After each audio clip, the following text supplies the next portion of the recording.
Yo, yo, yo, what's good? This is Chairman House of Barf. I looked up if I could get subscriptions. This is some random shit. And I'm eligible to receive paid subscriptions now for my podcast now. They said you have to decide the price that you're going to choose. And once you choose that price, here, let me see if I can find this for y'all. How's everybody doing? I hope everybody's doing really well. God bless. Um, Social Security. You know what? The reason why I've never touched on Social Security is because honestly, I don't know shit about it. That's a topic that I need to touch on. Uh, all right. So it says I have about 103 episodes, which is crazy to me because I don't believe that. I feel like I only have probably about like 60. Um, so let me go to my money. Let me see. Oh, okay. Also, I'm eligible to start putting up. Well, I could have been did this Q&As and polls, so I really need to get those up and going. Um, Sorry, I'm just going through all my shit.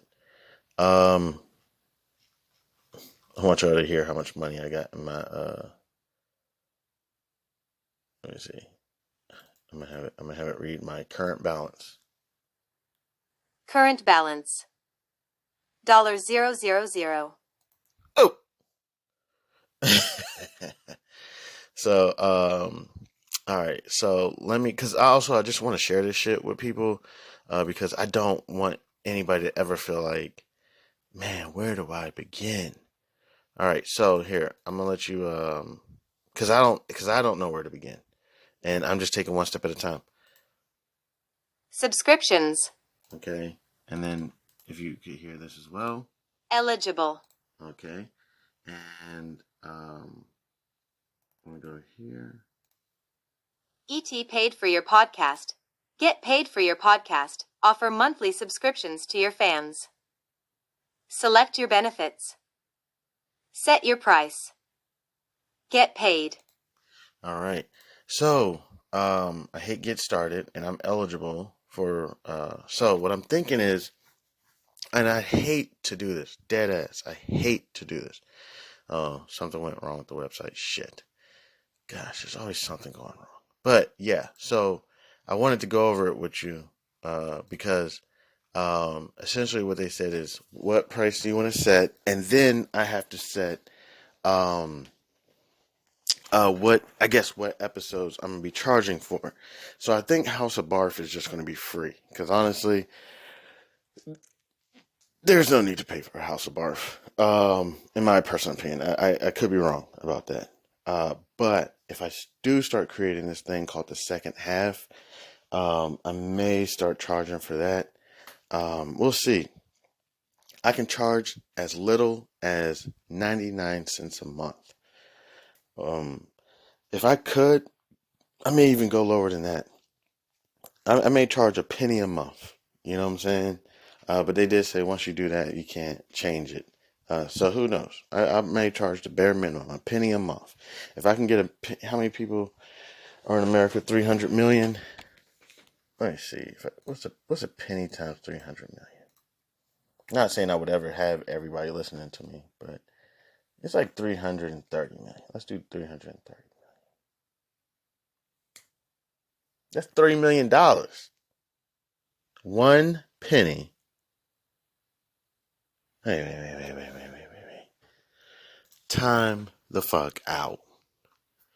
So 330 million. Did I do that correctly? Times one penny. Ah, I'm sorry. That's 330,000. I was like, what in the world? That number. That's a penny. I'm just gonna do that one more time. 330 million times one penny.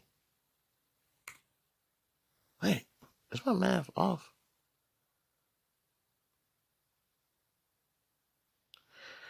Okay. Let me just do 330 million Sorry. And then I'm gonna stop this in 1 second. 330 million times 1. That's $1. I would have 330 million from everybody. Let me do 330 million times 10 cents. I got 10 cents from everybody. That'd be 33 million. Yeah. So 330 million times 1 cent, 1 penny, 0.01 equals 3. I don't think that's correct. That's 1%. I think it's doing 1%. I'm not sure if that's correct. I'm gonna try to do it one more time. Sorry, and then we're out of here. We're done with this. 330 million.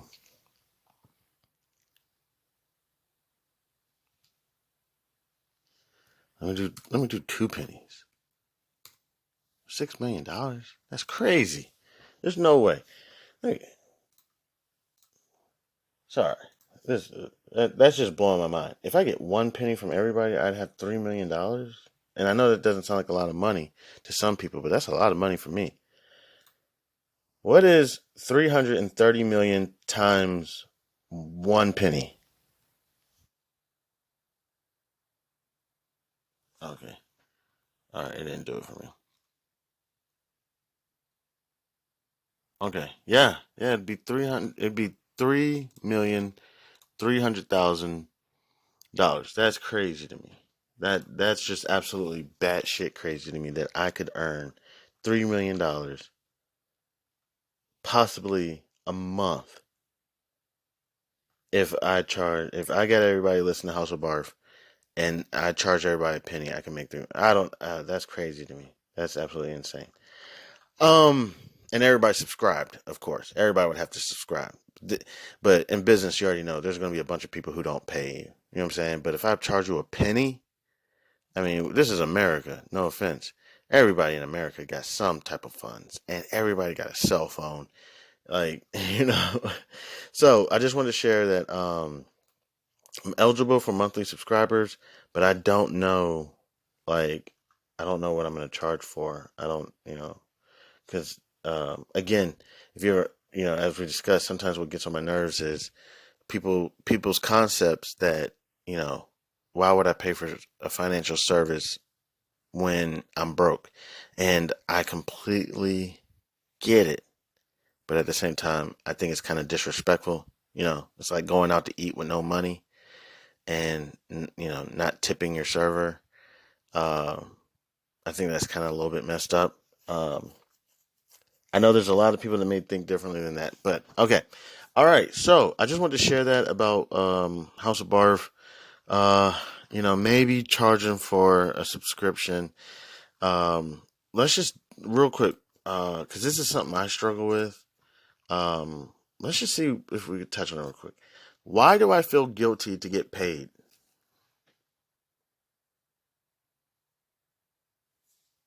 Okay, let me see. Why do I feel guilty for charging for services?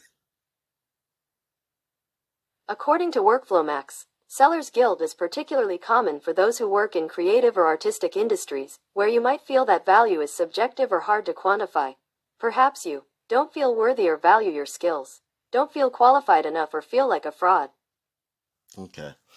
All right. So yeah, that so for me, it's just like, man, it's so hard to try to charge people, for shit. Like, how do you come up with these numbers and everything? And people are going to be difficult. Like, so for example, you ever throw a party and you don't charge your friends shit? You know what I'm saying? They come over, they try to be respectful. You know what I'm saying? Because they ain't pay for shit. You know what I'm saying? Char- Throw a party and charge everybody $20 to come in. But in the back of your head, you know that $20 ain't shit. You know that $20 is nothing compared to what you got inside. You got everything. You got entertainment, you got beverages, you got food, you got more entertainment.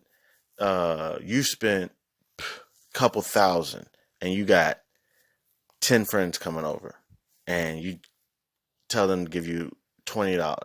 You know what I'm saying? That covers what, 1% of your expenses, but you just charge them so that maybe they'll feel up like they got skin in the game. You know what I'm saying?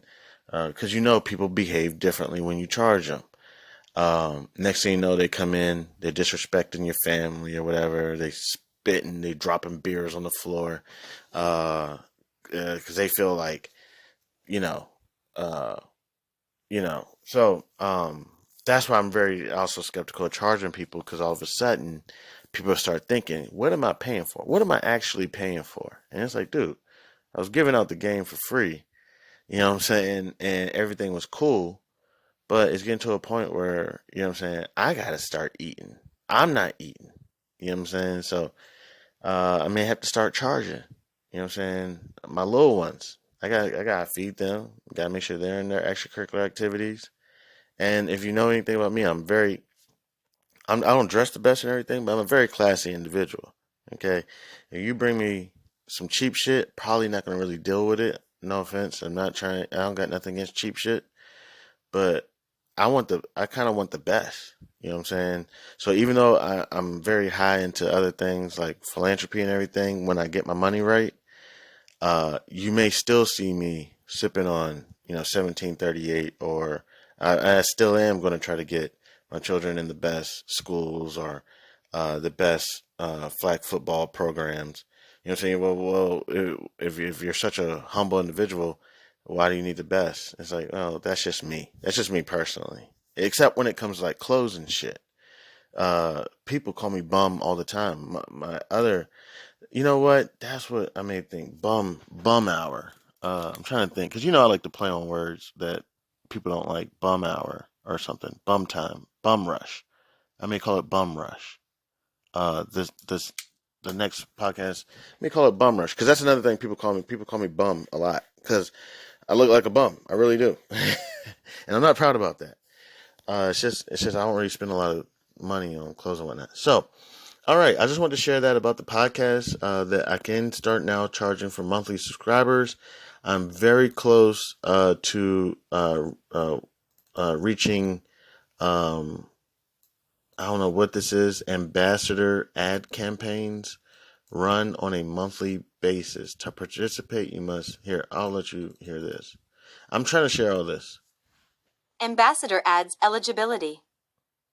Ambassador ad campaigns run on a monthly basis. To participate, you'll need to meet these criteria each month. 50 of 100 reach 100 Spotify listeners within the last 60 days. Publishing eligibility requirement met. Publish an episode within the last 60 days. Okay, so I need to reach 100 Spotify listeners within the last 60 days. And these ambassador ads, let's see if let me see if I can share this with y'all real quick.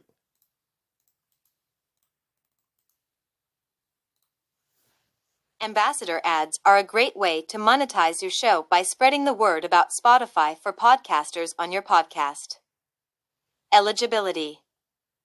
In order to become eligible, you'll need to meet these requirements. Have at least 100 unique listeners on Spotify in the last 60 days. Have published at least one episode in the last 60 days. Be located in the U.S. Okay, let's just see real quick. Let me see real quick. I just want to show you, like, essentially what the ambassador ad is. Placing ads in your episodes and hearing them. To place ads within your episodes, check out our guide to inserting ad breaks. Your ambassador ad goes live on the first of the calendar month you've recorded a campaign for. Ads may not always play when you or a listener listens to an episode of your podcast. Take a look at the below troubleshooting steps if you're encountering trouble with hearing your ad. Spotify currently supports ad delivery through its desktop, iOS, and Android apps. If a listener is listening via other Spotify clients, E.g., web player, smart speakers, car, or TV, ads won't play. Okay, let's go to the main question that I know a lot of people. I was trying to look to see what is an ambassador ad. If I'm correct, I know what it is. It's essentially somebody reaching out to you, saying like, "Hey, if you read this 2 minute paragraph or something, and then you put it in your episode, and then they'll have a criteria like, and you reach 100 listeners on that episode, we'll give you like 10 cents or something ridiculous. But the stuff adds up eventually. Um, Here, and let me see. Uh, I'll go to how much do you get paid for an ad? How much money ambassador ads earn? The amount of money you can make from ambassador ads depends on how many episodes you have, how often you publish new episodes, how many listeners you get, if you've reached your monthly limit of ambassador ads impressions. Yeah, so that was it right there. That monthly limit. And seriously, I'm not sure how it is now because some things have changed. But back in the day, seriously, like even if they said they were going to give me 10 cents per, let's say, 100 listeners, and my episode only got, let's say, 10 listeners, they still would throw me like a penny or something. So, because when I thought I was going to get paid, that's how I thought they were going to do it. I thought they were going to, I'd be like, oh shit, I didn't reach my limit. You know what I'm saying? Of 100 listeners per that episode. And they saying no, I'd see like a penny in my account. I'm like, oh shit, they compensated me for those 10 listeners that listened to it. Oh, cool. All right. So what I'm going to go ahead and do, seriously, we're going to hop off of all this random other shit. We got to get to the stock market. We got to get some trades done. I don't know what's going on with my Foot Locker. I don't even know what's going on with my account. Yesterday did kind of discourage me. Two things happened yesterday. I was on an emotional roller coaster yesterday. I was excited as hell. I was like, yes, I'm ready to start trading. And hopefully, um, they gave me permission for options because that's what I wanted to try to do. So, went to go do some live trades. They said, you don't got no money in your account.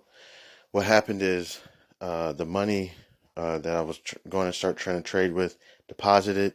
But since it was the first day, this happens a lot even when you trade. That's why we got to go over some regulations about this because you do not want to hop into a situation with FINRA, with the broker dealer. You don't want to go there. You just essentially just follow the rules. The rules have gotten stricter.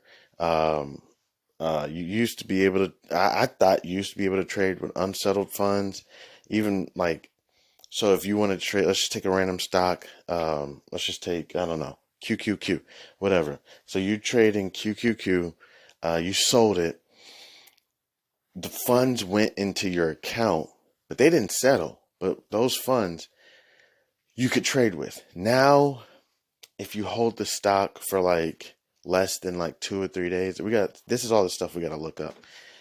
If you hold the stock less than, let's say, 3 days and you sell, you got to let those funds settle before you can trade again. Now, if you hold the stock or whatever, ETF, whatever, for 3 days, once you sell, you can actually use those funds to trade. Don't quote me on that. This is all the stuff we got to look up. But yeah, it's a bunch of stuff that I didn't feel like went on back in the day. Then they were talking about you can't day trade more than like 3 times within a 5 time period or some shit. I'm just like, man, come on. Like, what is going on? But I understand we got to protect the investor. You know, it's about protecting the investor. And also, we got to protect the broker dealers because the broker dealers are trying to stay in compliance with the regulators. They don't want any issues with liquidity risk or I don't know. There's a bunch of different risks that they're concerned about. And they want to make sure because the regulators are constantly regulating. They're constantly reviewing, making sure that you're in a good place because we don't want any bad players out there. And not only just not bad players, people who aren't able to, reach the eligibility or the criteria or the standards of the industry. Because what can happen, we could have an incident like we have in the banking crisis where they had majority of their investments in, I don't know, cryptocurrency, ETFs or bonds or something. And the cryptocurrency has been down the last 2 or 3 years or whatever. Next thing you know, they're trying to get more money to protect themselves. And what happens? Somebody comes in and says, why do you need $2 billion, dog? Can we just take a look at your books? Kind of how, if even my family now, as a family member, if you have a person who recently lost their job and everything, and they come to you and they're like, hey, can I get like $2,000, like, a couple $1,000s? Yeah, a couple $1,000s. Can we sit down and talk? What's going on? And you're like, no, no, no, no, no, no, no, no, no, no, just give me the money. I'll take care of it. Well, then somebody wants to come in and say, let me look at your books. Let me just look at the books. Open your book. All right. But yeah, we're going to go ahead. We're going to take a break. When we get back, seriously, we got to get focused on BARF. Okay. We got to get focused on BARF. We got to get some trades done. I don't even know what my Foot Locker trade's doing right now. But yeah, we'll take a look. Last time I checked, I was up $1.95. It's been all over the place. So yeah, let's go ahead and take a quick break. I want to thank anybody and everybody who decided to take time in a wonderful day to come kick it with your man, Chan Man. It's much appreciated. Thank you so much. This is Chan Man, House of Barf. Yo, yo, yo, what's good? It's Chan Man, House of Barf. Thank you so much to anybody, everybody who decided to stop by and kick it with your mans. I appreciate it. Never going to stop thanking y'all. For real. Even I have about 10 people who listen to Barf. Just going to keep thanking y'all until y'all are blue in the face.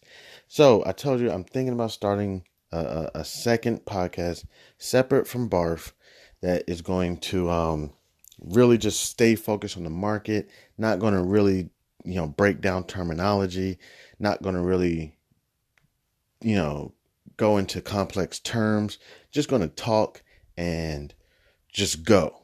All right. That's where you'll really see the skills of Chan Man, where you can say, oh, I see why this guy really struggles or why he shouldn't be struggling, because it's really just going to be me just being me, trading and whatnot. I'm trying to get the funds ready. I'm going to call it Bum Rush. The reason I like Bum Rush is because a couple things. When I'm trading in the market, time flies so fast. So fast. As you know, at House of Barf, I like to play on terms that are, I don't know, gritty, nasty, disgusting. So I like that kind of thing. I'm that little brother. I'm that little brother that does that shit. You know what I'm saying? I'm annoying. All that. Just gross. Chan, why are you just gross? Like, I don't know. You want to watch me put my foot in my mouth and hop on one foot? Or whatever. It's just stupidness. So I do like to play on that. But when I'm trading in the market, I promise you, I could trade from 9:30 to 4, and it feels like a half hour. It feels like an hour just went by. And next thing you know, I'm like, oh my gosh, I haven't done nothing in my life except trade. And so it's just a huge rush. A rush as in time is fast. Also, it's a rush in your feelings, in your bones. It's just this rush. Then also, bum, I'm not sure that's politically correct term, but what's crazy? I had a couple buddies recently who were literally bum rushed. I mean, and I cracked a joke to him. I was like, wow, that really gives context to the term bum rush. And we laughed about it and everything, but they were like, yo, you ever get rushed by a bum? No offense, bums got strength, especially if you're in somewhere where it's warm.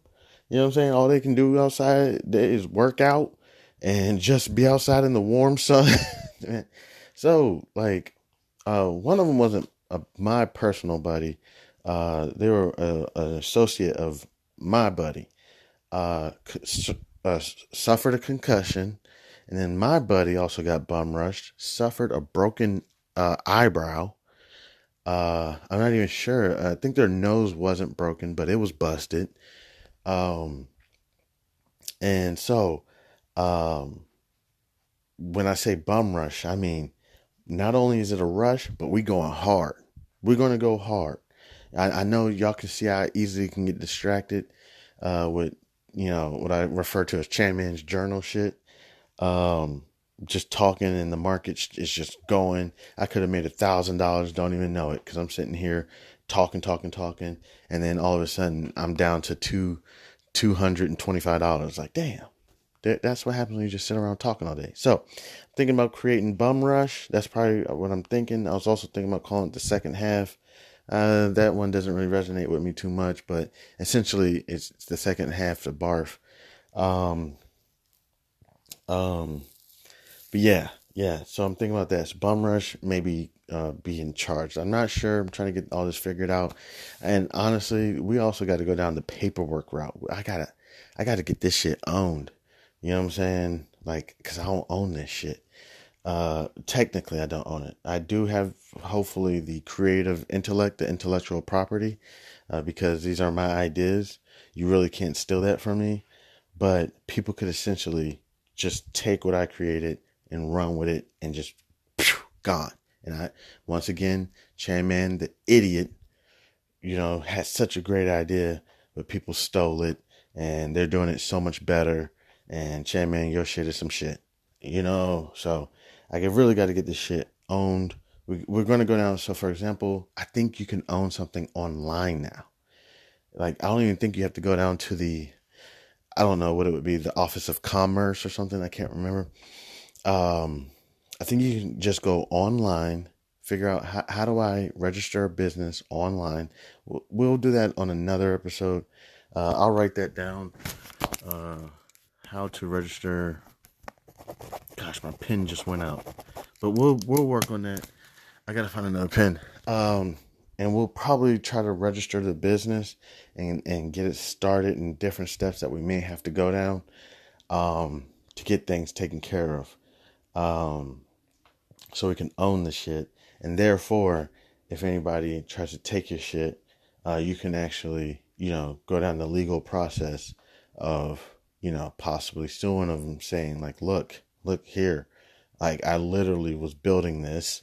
And, if there's any way you could prove that they literally stole your idea, then you can try to sue them. So we got to get all that taken care of.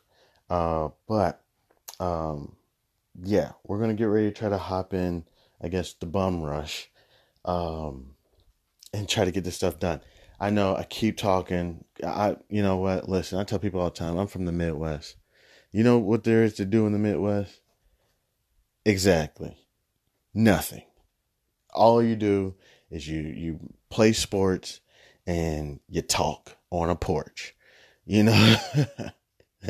Talk on the. There's this term that Caucasians love to use about black people sitting on the porch talking all day and whatnot. I'm not gonna repeat it, but it's pretty fucked up. But it's what you do. You sit on the deck all day, talk. Sit on the porch all day, talk. Go play sports. Whatever it is. If you're into golf. I was into basketball, so I was playing basketball. And then you sit on the porch and talk all day. So I'm very long-winded. I could talk a while, but the thing about content is it interesting? Does it keep viewers viewing? Does it get your spins? All of that. I'm not out here like raising my voice. Yo, yo, yo. I'm not doing all that.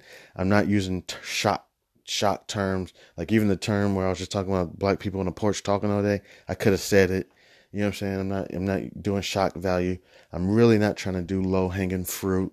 I'm not trying to do, I know so many people, who say, man, that's what I need in my life. What they call it slapstick or, slap humor. They're like, that's all I need in my life. So those people, I can automatically tell you, they are not going anywhere near barf at all. They need someone who's energetic, upbeat, knows how to take complex concepts and break them down to layman's terms, know how to keep it short, sweet, concise, effective, efficient.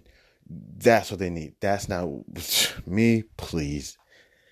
We haven't even got to the point of barf where I'm in a comfortable environment and I'm just sitting there with a bev and a cigar or something, smoking, chilling. I don't really smoke right now, you know what I'm saying? But, cigars right now or anything, just chilling, putting on the camera, putting on the mic. If we haven't even got to that point, you think this shit is long? and slow, shit, then you're really gonna see Chan Man in his element, thought process. Man, you know how many times my little ones be coming to me talking about, hey dad, I just saw you talking to yourself for a little while. Yeah. Is everything okay? I'm like, yo, I'm good. I'm I'm going through my thought process right now. At one point I was a fraud investigator. And I'm dead ass. I would sit there and I would try to think like, yo, what am I getting wrong on this case?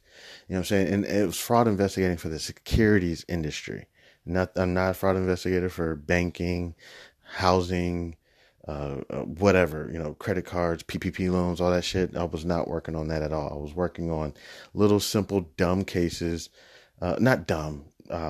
They were so much more complex. Inside trading.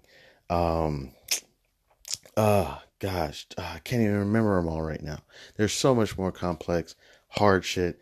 But of course, I couldn't get there. I got terminated before I got the opportunity to get there. Private placements, fraud. Let me think. What else? Um, uh, Maybe just having 10 firms and I just review everything about the firm, the new reps that came in, the reps where they're going. Um, just various things. Didn't get the opportunity to get there to an extent. I felt like I got bum rushed, and before I know it, they got me out of there. Good luck to anybody and everybody who's keep going, doing the regulatory thing. But let me tell you one last thing about these pussies. Because they're some fucking pussies for treating me the way they treated me. And shit, this is when I talk about when people screenshot me and they record me and all that shit. This is that shit that I'd be like, yo, I don't even have to be on shock value. These fucking pussies, and there's nothing wrong with pussy. I'm sorry, I shouldn't say that because, um, but if I could think of another term, these fucking assholes. I'm sorry, like I'm naming all these these body parts or whatever, but these people, man, pieces of shit. I'm telling you. And I'm telling you, this is what's going to happen because I know it, because I've seen it happen before. They're going to bring in a new class of investigators and analysts, and these people are going to be geniuses and smart. But you know what these motherfuckers are going to be doing? No offense, because they're geniuses and they're smart. They're going to work the job for a year and a half, because all they're trying to do is pay off student loans or credit card debt or something. That they just got in debt because they went to Delaware for the summer and got shit faced every day and ran up a $10,000 credit card. And all they want to do is just get this credit card paid off. They don't really give a shit where they get a job at. So companies are going to hire these motherfuckers, which is fine. I get it. I wish them the best. These motherfuckers are geniuses. They're great at Excel. They're great at analytics. Well, guess what they're going to do after they pay their credit card off, or when they're finally able to get out of their apartment and get into their house, or whatever they're trying to achieve? Guess what they're going to do? Because they don't really care about the stock market. They don't even know what the fuck they're really doing. They just know, or they're eventually going to quit and they're going to go find another job, probably at some law firm or something. And they don't really give a shit about the industry compared to somebody like myself, moi. Okay, I know. Let me, as they say, let me talk my talk. Who actually cares about the industry? Who actually would be willing to put in the long hours, that would be willing to be flexible, that would be willing to, I don't know what else there is, long hours, flexible, willing to, whatever it is. I don't know what it is. Right here, willing to educate myself constantly, continuing education, constantly will be willing to do it. I, to an extent, don't even want to hear the names. I actually heard the name of one of my, it wasn't even the name, it was close. I was watching the WNBA All-Star game yesterday, and the name of one of my former executives was similar. I thought it was their name. It wasn't. It was so close, though. The player, I forgot her name. It was Tabitha something, right? I forgot. Tabitha, I can't even remember her full name. But I was watching the WNBA All-Star game yesterday, and it was great to watch. Brittany Griner was there, a few other people. I know it sounds crazy, but I think basketball players are beautiful. I really do, and I think they even look more beautiful than the female basketball players I grew up with. I feel like the female basketball players I grew up with looked really, no offense, oh gosh, I'm gonna get myself in trouble. I felt like they looked really, really masculine. They looked like AIs. Everybody looked like Allen Iverson. The female basketball players, they looked really, for me, masculine. These female basketball players these days, to me, they look very pretty, very beautiful. They look like that what's her name, Shakira or whatever. The one that's a track star. They all got their hair done. Their hair looks great. They look fantastic. I'm like, oh man, if I could, I would. I love basketball players. Just imagine being married to somebody you can go outside and play a game of they now I hear the little kids 1v1. You know, we used to say 1-on-1. They say 1v1. Um, so, okay. So the WNBA basketball player Tabitha, her name was so close. It's not, but it's close to an employee or an executive that I used to work with. Man, when I saw that name, all these emotions they came from my groin, and they just boiled up because this person was just these people, they are just sick people. And I'm sitting there really trying. I'm really trying. I'm not bullshitting. You know what I'm saying? But I truly feel in the bottom of my gut, here we go, Chan Man's journal time. In the bottom of my gut, God is saying, Chan, I got you. I got you. You wanna do what? You wanna help people, right?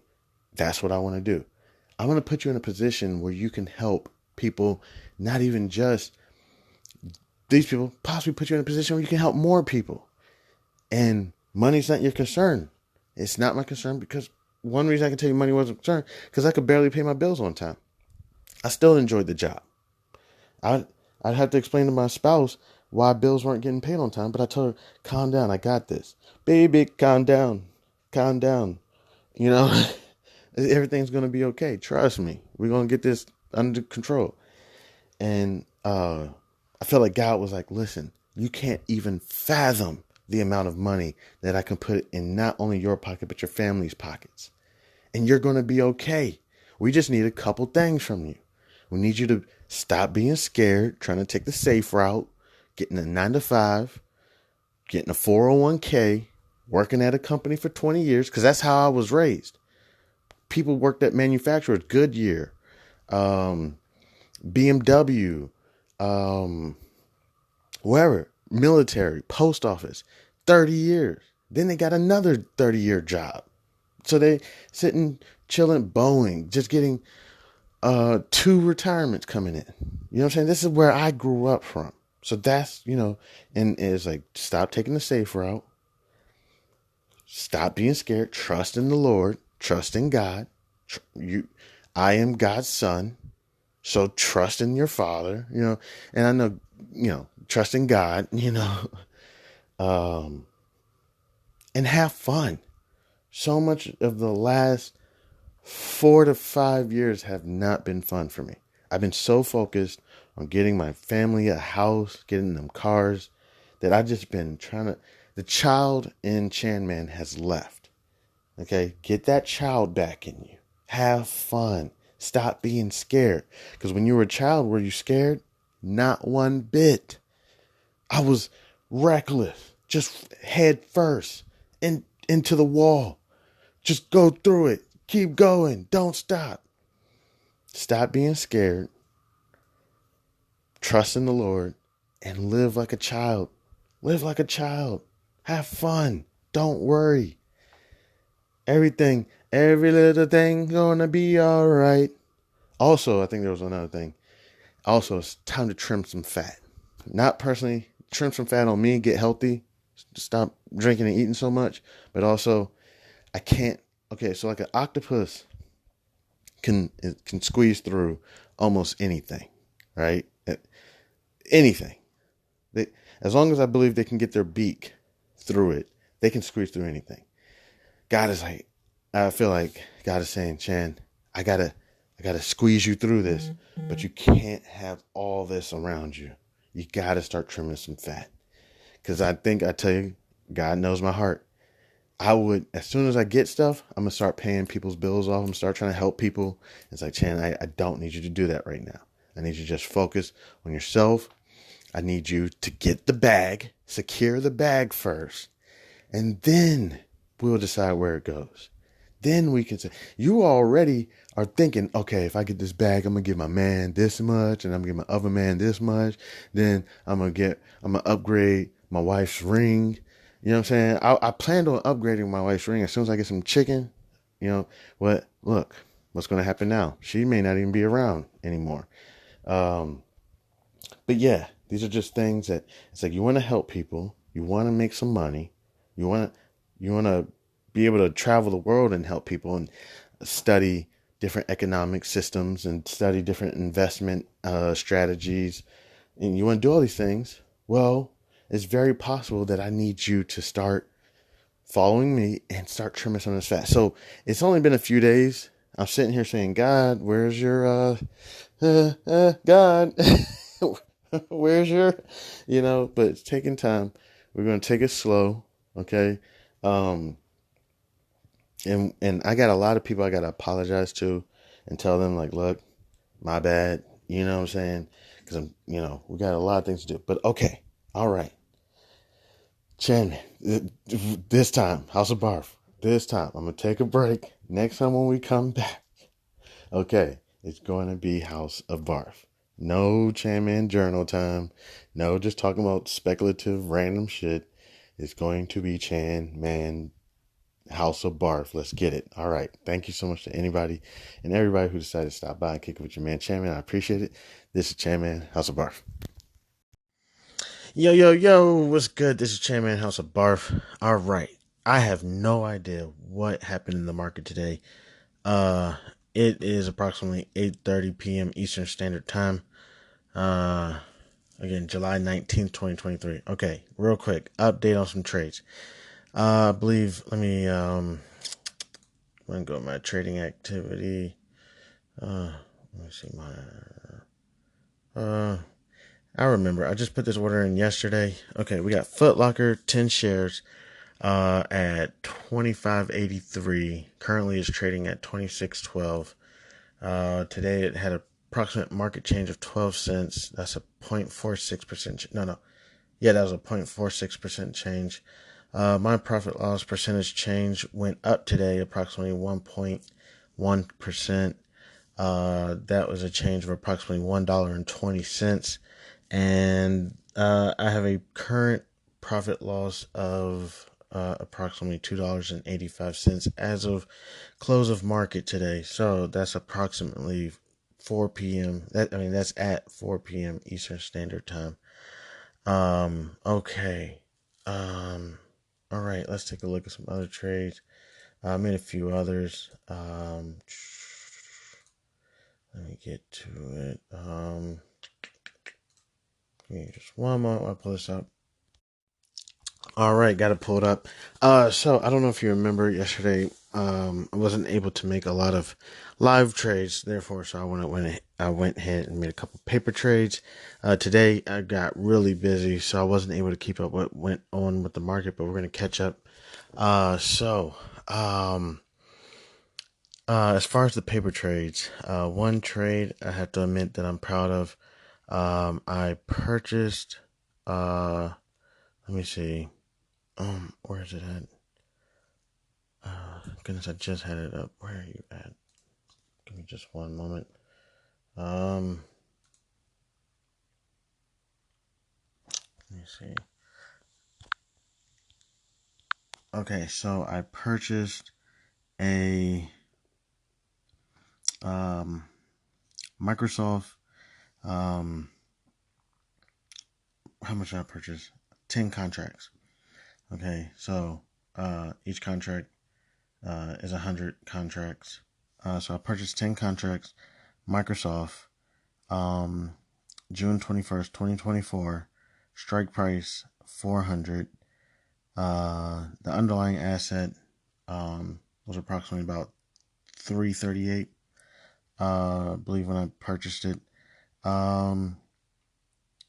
And I bought the contract for $23.83. Then I sold the Microsoft contract um, at, I apologize. I purchased it at $18.90. I apologize. So then I sold the 10 contracts of Microsoft at $27.15. So I was kind of excited about that. Let me see if there was any other trades. The other trades, I believe I still should be holding. Some other trades. Okay, so I made a couple of other trades a couple of days ago. I can't. Let me see. I can't remember when. Uh, some of them were yesterday, but I'm still holding on to a Boeing. Give me one moment.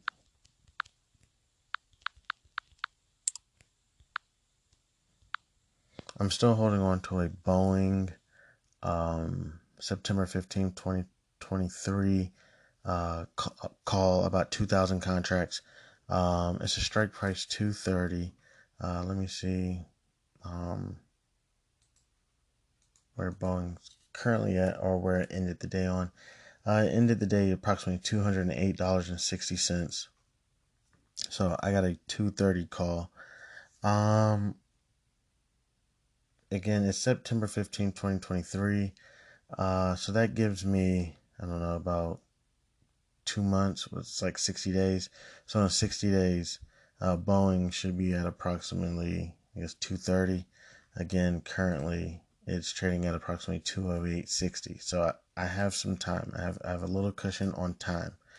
The time thing is possibly by September 2023, the U.S. government and possibly China could come up with some national security issues. Don't quote me, I don't know anything, and that maybe Boeing will be the leader in somehow shaping that, possibly selling a bunch of planes. So I don't know. That's where we're at. That currently, I purchased that at $5.85, and currently it's trading at $2.99. So I'm down big. I'm currently down approximately $5,710. Today I lost, just on the day, lost $1,360. So we do have time on our side with that one. These are another trade I believe I made yesterday.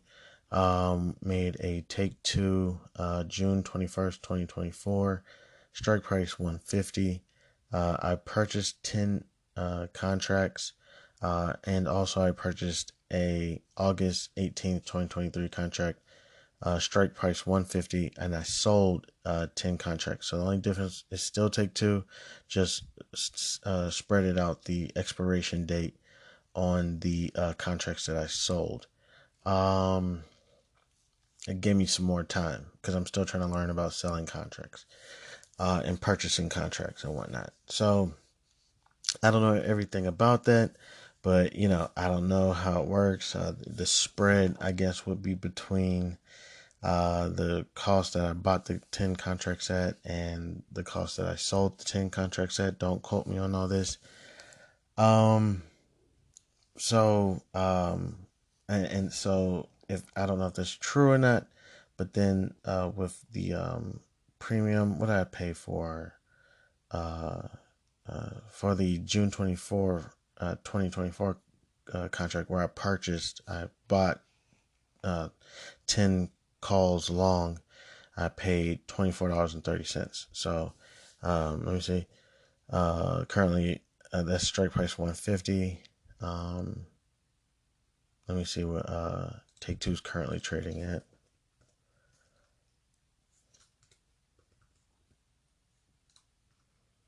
It's currently trading at 152.01.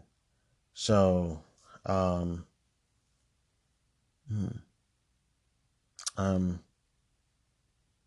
okay, yeah, I'm in the money because the call is below uh, uh, strike price is below the underlying security.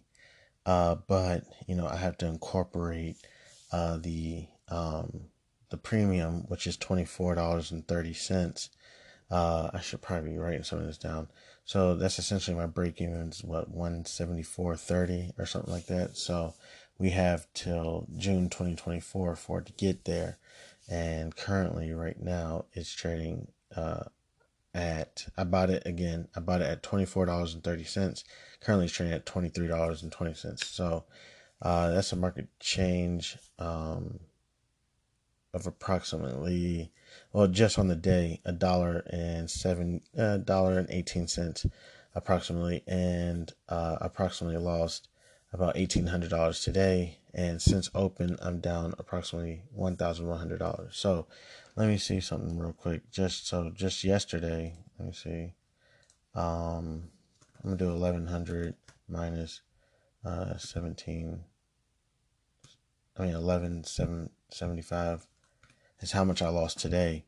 So I was up $75 at the end of business, at the end of market yesterday, approximately. I didn't check at the end of the day, but I was up approximately $75, and today I lost a bunch of bread because yesterday, let's go to the market. Then we'll go to the 1 day chart. Where's the 1 day? The 1 day yesterday, it was trading at the high of 153.84 and ended the day approximately today around 152.01. So yeah, that contract dropped today pretty good. And that's why also the call that I sold did pretty well today. All right, so that was take two. Again, these are simulated trades. That's what you're listening to. But just getting prepared. One reason I do have to prepare for selling contracts is because I'm not sure if I have the eligibility on my live trading to buy contracts. I don't think I can buy calls or puts. I'm not sure.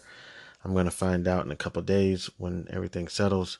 So currently right now, that's what I'm trying to sell a couple contracts, and I want to figure out what's okay, because the thing that's very dangerous about this is that I could have the obligation to have to sell, let's say, for example, by August, if August 2023, if this is not below, so my contract was $6.50. So if this is not below 156.50, if I'm doing that correctly, wait, I'm not sure if I'm doing that correctly.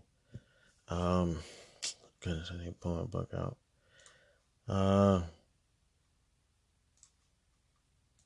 What is this? A short call. What is the break even when you sell a call?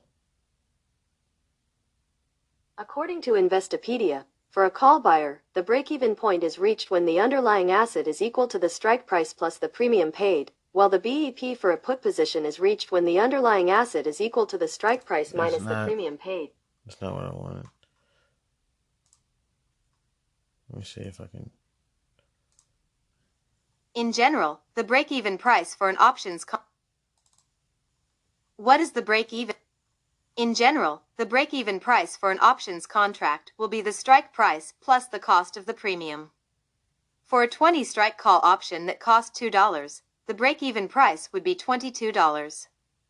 For a put option with otherwise same details, the break-even price would instead be $18.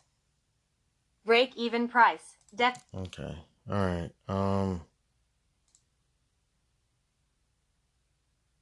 Okay. So, all right. In that case, I want this to be below 156.50 by August 23rd. So I have about 30 days to make sure that this is below 156.50, if I'm correct. It's below 156.50. It's at 152 approximately. That's why I made money today. I'm just wondering if the break even is the same, because I would imagine, I could be wrong if I'm saying this incorrectly, that I would subtract the trade price Not sure if I'm, yeah, okay. But yeah, they say the break even once at 56.50. So we'll just see how Take Two does tomorrow. Then also yesterday, I purchased this company, Cellside Corp. It was, I can't remember who they were, some biotech company. And again, this is simulated. I purchased 1,000 shares, trade price $2.21, and currently today is trading at $2.16. That's a decrease of approximately 5 cents. On the day, they were down about 3 cents. Since open, I've my profit loss since open, which was yesterday. I purchased it yesterday. It's $50. Today I lost $30. Okay, fantastic. It's just some random company. If I was paying attention, actually, I probably would have actually sold them already. And there was another trade I probably would have sold that one, that contract that was up $75. That Take Two when it went up $75, I probably would have sold it. And I know it's crazy because on another trade I made about 8 grand, and it's kind of like you may just want to try to use that time cushion and everything. But again, I'm working on my day trading. And just kind of want to figure it all out and also have some guts, have some risk. So also I purchased a company called Marty Technologies. Purchased 1,000 shares. Again, just a day trade. Just this was by technical analysis, and so was CVM. By my technical analysis, um, with Marty Technologies, I believe, Cellside, I think it was a biotech company. Um, Marty, I believe it was a kind of what is it? Transportation thing, like scooters and whatnot around Turkey. And just seriously found these. I found these on the biggest losers, the biggest laggers on the market yesterday, and just based off technical analysis, decided to trade them. So these are companies that I have no idea about. So this trade actually was successful today, but I didn't sell it. I would have sold it.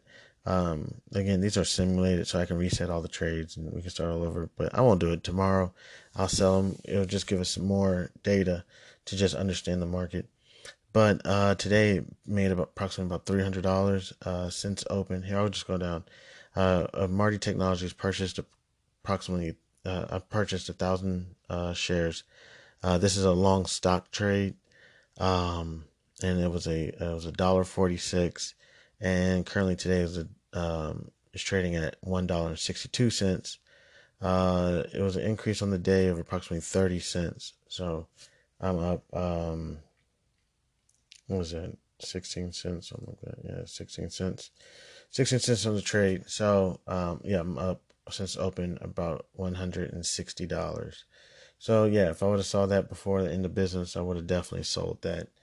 I'm gonna wait till tomorrow, see if we can sell them and just see how things look.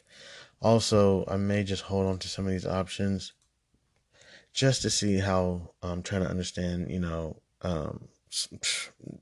Just a little bit, just trying to understand beta, gamma, delta, theta. So I'm trying to understand time, decay. I'm trying to understand beta, just kind of how it does against its, I don't know, benchmark or its peers, whatever you compare it to. I'm trying to understand. I believe it's gamma, something like. Is that no? That is time to get time to decay, and then like beta is like or gamma. Don't call me. It's either gamma or delta or something.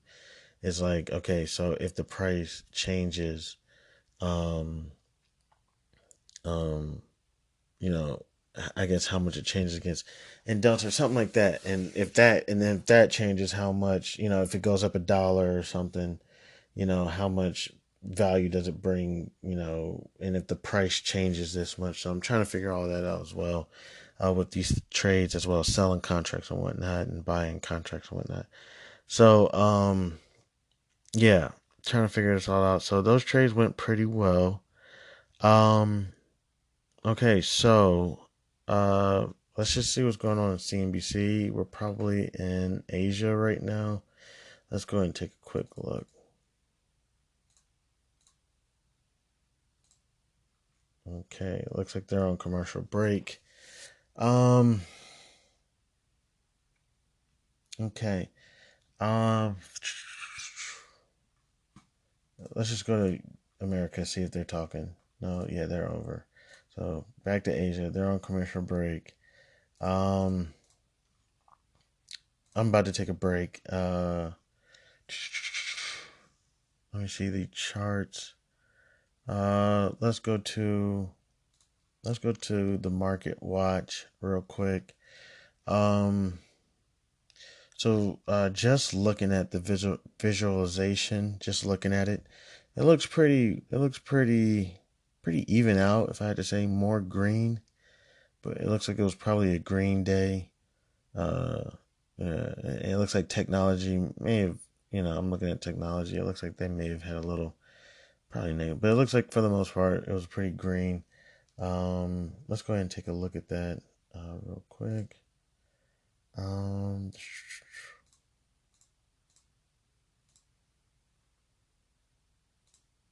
hmm, yeah. Sometimes it's just best for me to go to another platform. Sometimes. Oh, yeah, and then it starts coming back to me what I'm doing wrong. It's like, okay, I know what I'm doing wrong. Okay, so let's go ahead and go to the indexes. So if I take a look, um, looks like the Dow Jones uh went up approximately about 110 points. Um, the S&P 500 went up about 10.7 uh about 10, 11 points. Went up approximately about 11 points. Don't see the NASDAQ. Where's the NASDAQ? All right, come on. All right, let me try something else. One moment. All right, let's just take a quick break. This is Chairman House of Bar. Yo, yo, yo, what's good? This is Chairman House of Barf. All right, we just catching up. Let's see if CNBC's back yet. All right here. Let's see what y'all talking about. Studio at the Singapore Exchange. This is Street Signs.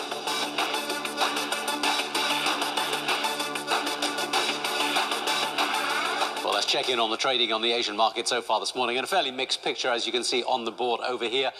We've seen the Nikkei under some pressure, maybe a function of what's happening with the yen this morning. Also, trade data coming out of Japan showing weak export growth and bigger than expected plunge in imports for June. We're seeing the Nikkei down 0.5%. The Nikkei off the Kospi off 0.2%.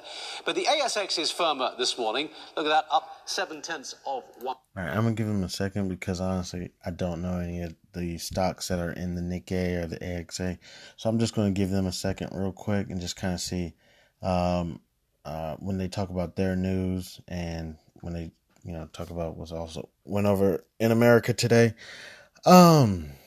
Let's take a look at the markets today overview. Again, Dow Jones up approximately 0.31%. S&P 500 up again approximately 10.74 points. That's 0.24%. What happened to that? NASDAQ and everything else? I guess we just didn't report them today. Okay, NASDAQ was up approximately 0.03%. Oh, that was why. That's why nobody was talking about them. All right. Hey, at least it wasn't a bad day for them. At least tech's doing well. All right, let's go and take a look at some of these sectors. What sectors did well today? Today's change. Okay, the lowest one, materials, didn't do too well today. Real estate did well today. Okay, why is real estate doing well today? Oh, I think we may be getting excited about another pause. Just made me think about it is what it is, Cameron and Mace. I think everybody's getting excited for another pause. Will it happen though? So if we, that's one thing we got to look at for options. That's something we got to look at. Because we got to think. REITs is a perfect day trade, option trade. Okay, so we're gonna look up some REITs. A couple. Do I know Manning Napier? I can't think of any right now. We could probably trade the ETF.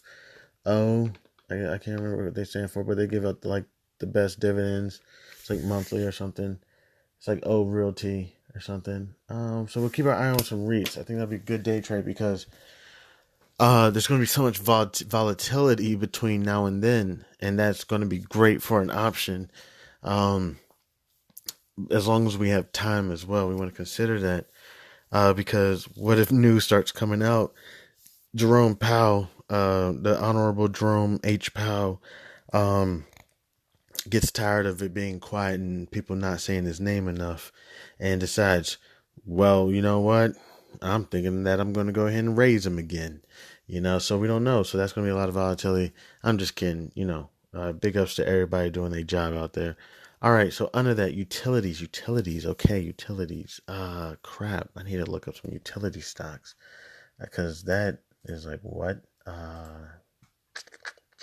What's in the utility sector? Ooh, gas. I like gas. Okay, water. Okay, gas is doing bad today. The momentum was low today, and multi-utilities. Water was pretty bad. What electricity was decent. Okay, electricities. I haven't got into the utilities in a while. Gotta get back into those. Those, if I can remember, don't quote me. Talk to you if I utilities. If I can remember, were great when I used to trade them. I can't remember what I used to trade, but it's been a while. But I think if I remember, they were great. Oh my gosh! Look at this! Look at this! Look at this! Top performers. Let me see the bottom performers. Bottom performers. Biggest change today. What's it? Caribbean Utilities down approximately 5.61%. Okay, that's the biggest one. All right, performers, biggest one.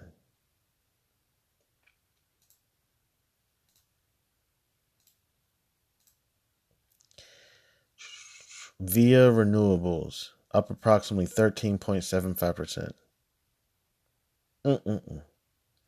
Yeah, I got to get back on these utilities. Utilities, what I believe, and I'm not sure how utilities work. We've got to research that as well.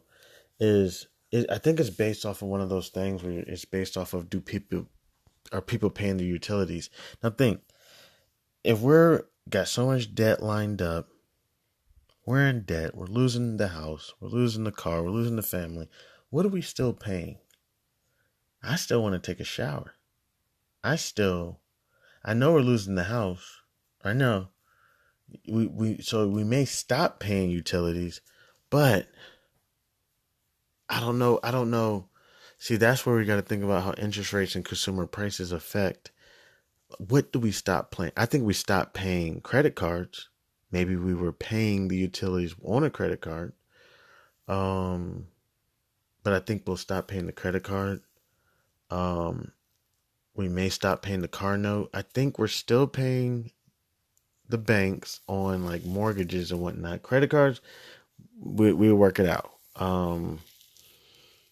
And I still think we're paying utilities. So I'm going to look at utilities, not even just as a day trade. I think I just want to put utilities in my portfolio. So I want to take a look at that. Let's go ahead and go back on sectors that we're doing pretty well. We got energy doing pretty well, up approximately 0.58%. Now, I'm not exactly sure how many stocks are in each one of these sectors. Just kind of just going down. Looks like people were talking about. This is just something that's on the platform. What were people talking about today? Tesla, Nvidia, Netflix, Microsoft, Carvana, Apple, AT&T, Advanced Micro Devices, a Bank of America, Verizon. Verizon's in the combo again.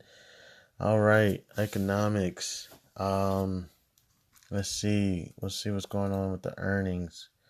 Anybody who dropped earnings today? Let me see. Earnings. Who dropped earnings? Did Apple drop earnings? No, I'm sorry. Okay, earnings. Let me see. Did Tesla drop earnings today? Did Tesla drop an earnings report today?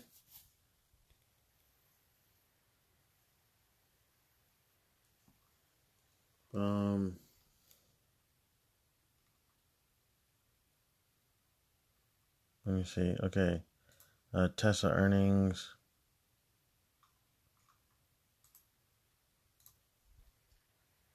Tesla shares dip after hours as earnings call disappoints. Published Wednesday, July 19th, 202312:05 p.m. EDT, updated 2 hours ago.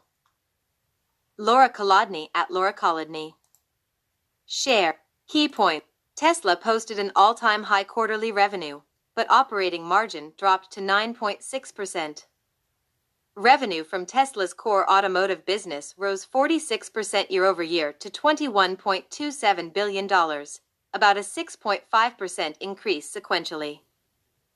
Tesla's research and development costs rose to $943 million, from $771 million in the first quarter, with the company writing in a shareholder deck that it is focused on being at the forefront of AI development and has started production of its Dojo training computers. I'm telling you, I can't stand earnings season. I love it's a love hate relationship. Um, like I, it's a love hate relationship. Um, I'm I was gonna say like I'm not trying to be that guy. I was gonna say like Charlemagne the God.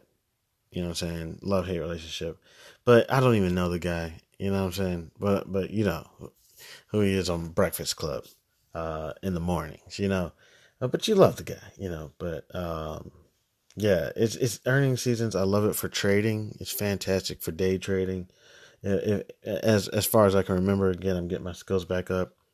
But as far as reporting, it's like, come on. You literally said everything went up, but operating margin dropped. Operating margin? What operating margin? Like, goodness gracious. Let me see. I'm just going to ask Bing. What is operating margin? Operating margin, also known as return on sales, is a profitability ratio that measures how much of the revenue is left after deducting the operating expenses. It is calculated by dividing operating income by revenue.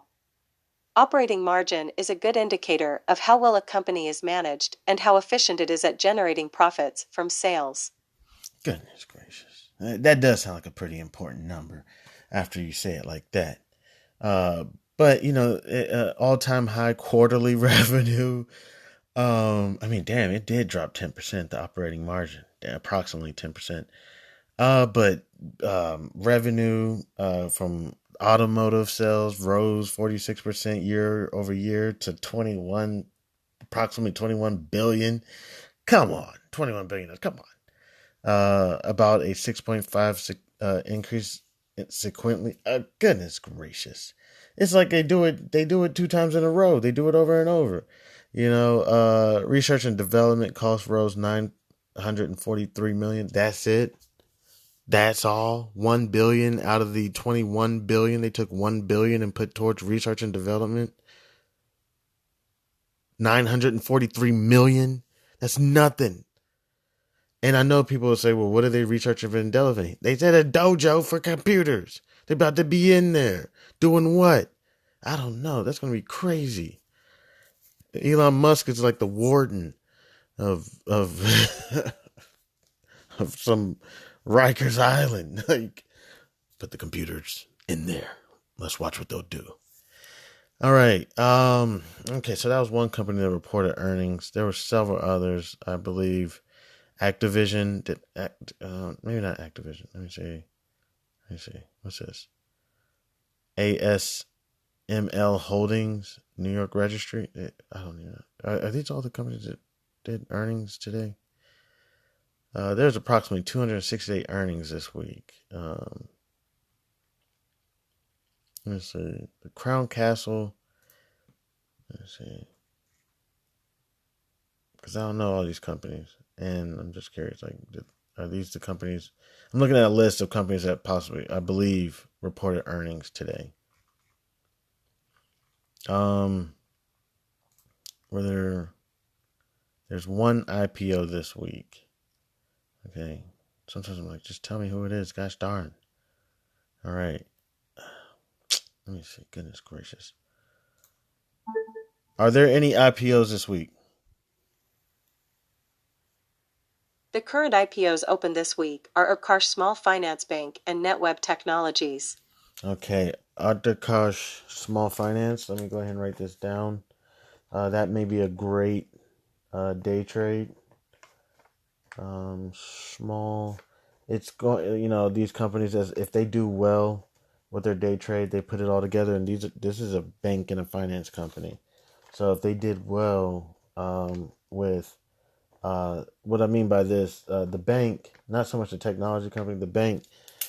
The technology should do well just because people love technology as long as you had like this great concept coming out. So that would be great for a bounce. And then the bank, they understand the underwriting and getting the signet to get together or whatever. They understand what it takes to IPO and that they better make their price correct. I don't know. I don't know that like I can explain it, but you'll have this, I don't know. Let's just say $200 million company, which I would say is a decent sized company.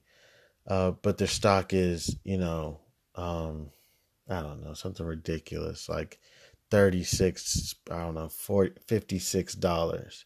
You know what I'm saying? It's like a $200 million company. It's like, you know what I'm saying?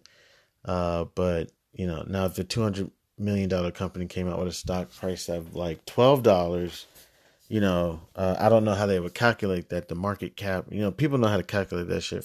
This is a $500 billion company or 500 million or, $2.2 billion company.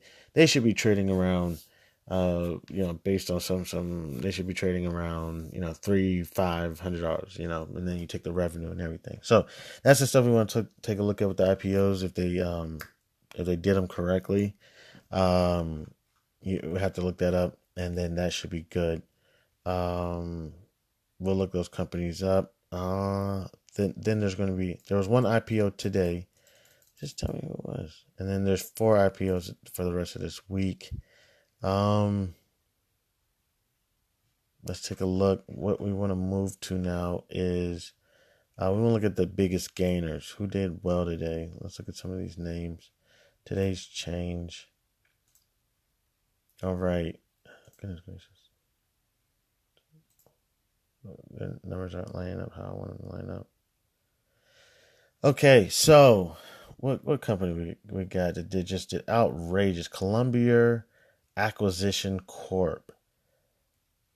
54% today. Who in the world saw that coming? Let me see. 54% today. Let me see. This is when I go to my little fake websites that I need to stay away from because you get yourself in trouble with these. What's this ticker symbol? CLBR. Okay, CLBR. Let me see who was pumping this. CLBR. So I'm gonna go to like Investor Hub. I got to get more of these websites. You got to have a bunch of these just to trash, trade daddies, whatever. Whatever, and you just go there.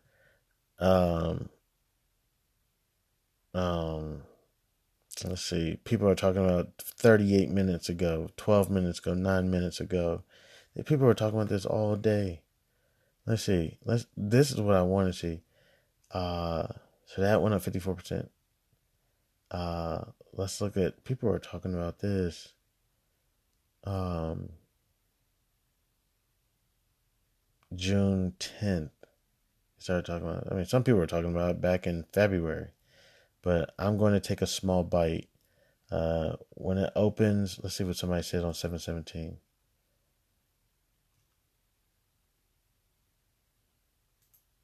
Shit, if they can radiology here. Just to clarify, when this opens on the NYSE, just to clarify. This is, I wanted to read his name. This is Falling Star. Wrote this Monday, July 17, 2023 at approximately 4:57 a.m. Clarify. When this opens on the NYSE under PSQH. That is the ticker to invest in. Correct? Does CLBR cease to exist? Not a real seasoned investor here, but I love the concept of public square and so appreciate any answers. Okay, so that didn't really say anything. But yeah, there's people here. Let's see.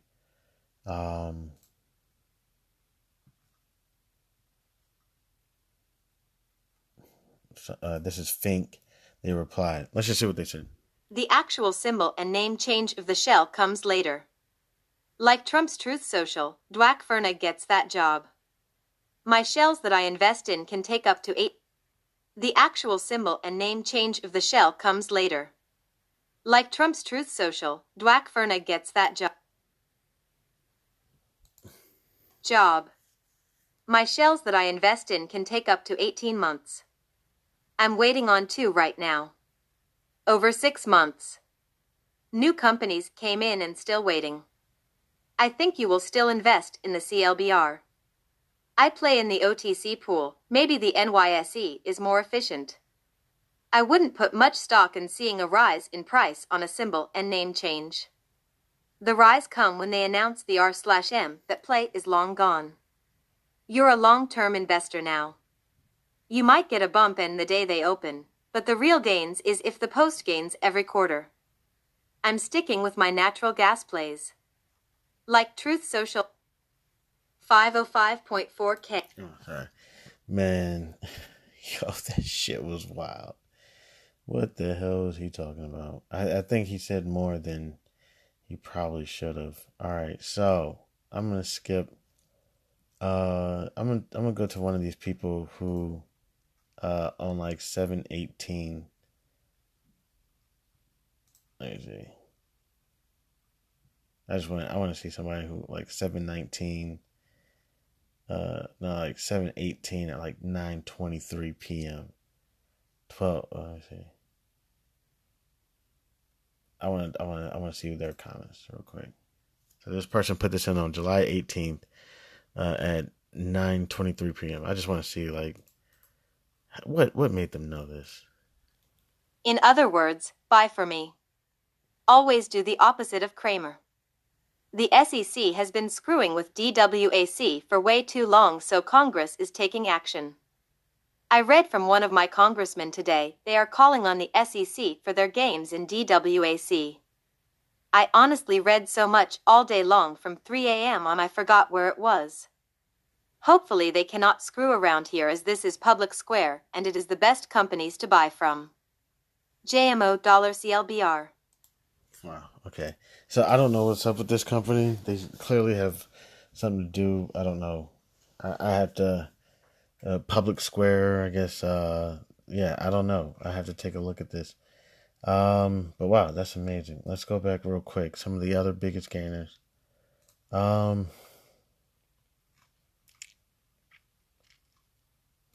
sorry about that. I need to get some water. Okay, so CLBR may be a good day trade. All these, like today, they're up like 40%. What is that? Carvana? No, wait, Carvana? 40% today? What did I miss? My gosh. All right, what else? 60 Degrees Pharmaceuticals up 34%. See, some of these may be some good. If I could trade on margin, I don't know if I can or not. Let's go to the percentage losers. I don't know these companies. I never know these companies. Sono Group lost approximately 32%. Carmel Therapeutics lost approximately 26%. See, today was a decent day. So some of these, I'll look over these biggest losers. Today would look like a great day to probably short, because the gainers were just out of control. And the losers, the biggest one being 32%. That's not bad. And then, like, what's this? Toast. Like, I didn't say that right. Like, Toast. Toast Inc. Is down approximately 15.7%. And that was because it was getting not pumped, but it was getting talked about yesterday, I believe, on CNBC. So it probably did well, and then today people are probably like, So I don't even know what they do. So we got a few things that we can look at. The market gainers. I'm not even sure if I can short. We'll see if I can short or buy long puts tomorrow. We're gonna take the biggest gainers list, and we're gonna try to see if there's anything we can short. If not, then I'm just gonna have to do simulated trades and just gonna have to bear with me, or we're gonna figure out a way to sell calls. Um, and I think also I want to take a look at some REITs and utilities. So we're taking our time. It's approximately 9:25 p.m. Eastern Standard Time. So this is no rush. We're chilling. We're relaxing. What we're doing right now is getting ready for tomorrow morning, probably between the hours of 9:30 a.m. to approximately 11 a.m. If that, may want to get that done by 9:30 a.m. to 10:30 a.m., maybe 11 a.m.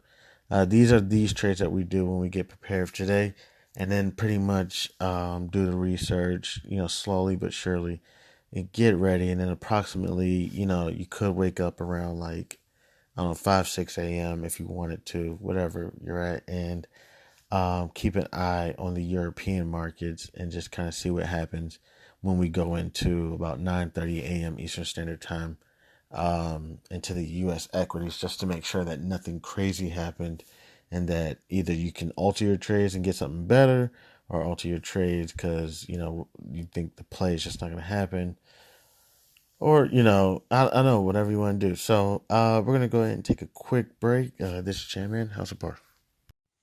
Yo, what's good? This is Chairman House of Barf. The thing that's killing me, man, is I have nothing to hold up this phone while I'm doing this research. All right, so the housing market, utilities, Ute Karsh, finance bank for IPOs, and I can't even read what I wrote. Something technologies. Gotta go back. Let me see. Gosh darn it. I don't even know how I got there. Let me see. Okay. Net Web Technologies. Okay. All right. I can read that now. Net Web Technologies. Okay, and that's for our IPO. All right, so we just gotta start from the bottom. All right, and then also the biggest gainers did absolutely astronomical numbers.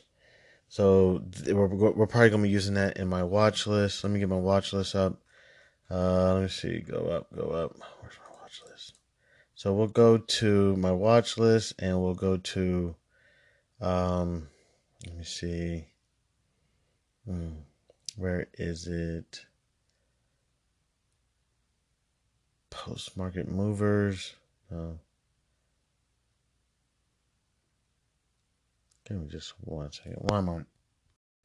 Okay, what I'm doing right now is I'm pulling up all the utilities, all the REITs, because I have a feeling that utilities and REITs are going to be very important. I feel like people are really going to be trying to buy their new home, stay in their home, depending on how interest rates are, possibly refinance their home. And if you're in a home, of course, you're going to pay your utilities. So I think those are going to be very important. Also, the market gainers, I have that list up. I'll just read off a few of the market gainers. Uh, I'm going to switch it to the biggest gainers to the smallest. Again, Calabar Acquisition Corp. We had Carvana, 60 Degree Pharmaceuticals, O Diddy Tech, SMX Security Matters. Good Lord, people. All right, we're just. If I can, you're getting shorted. Security Matters. All right. All right. Then also we have all the utilities, all the REITs. Let's start from who the hell is Yort Karsh? Let me.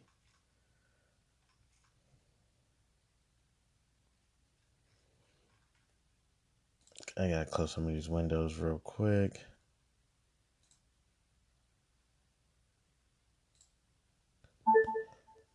Who is Yotkarsh Small Finance Bank? Varanasi. According to LinkedIn.com, Utkarsh Small Finance Bank is a proud solitary small finance bank from Varanasi.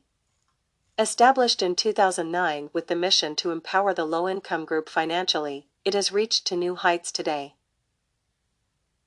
Oh, that's everything. That's everything I agree with. What is Yotkarsh Small Finance Bank's ticker symbol going to be?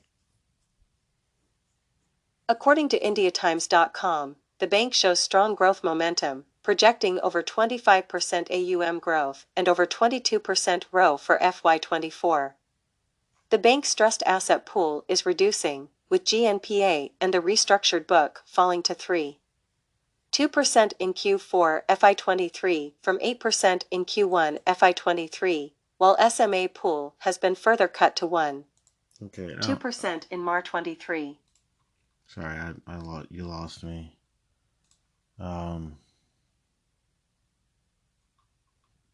Economic. I see. I'm trying to find somebody who's talking about this. I'm gonna just type this in. Let's go.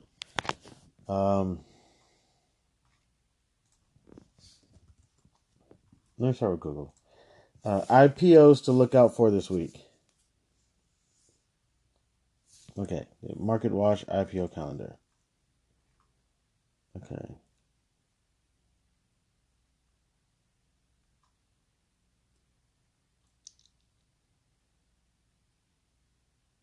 Okay, I'm just looking at something either. Open Tie Harvest, SRM Entertainment, and Turnstone Biologies. Proposed ticker symbols OPHV, SRM, TS. Okay, so now I'm wondering who is this Yotkarsh? Some of these. That's why you gotta have multiple platforms. See, because I don't even see them on the list. Future I'm gonna type it. Never mind, forget. You know what, Yotkarsh, I'm not even gonna think about you right now. Just irritated me. I could have possibly withdrew. You know what? I'm interested in you, Yotkarsh. You're irritating my brain. Give me a second. Let me type this in. Gosh darn. Because now I'm like, I don't see them on the list. Yotkarsh. Yes. IPO. Yotkarsh. Okay. I'm just gonna go to CNBC.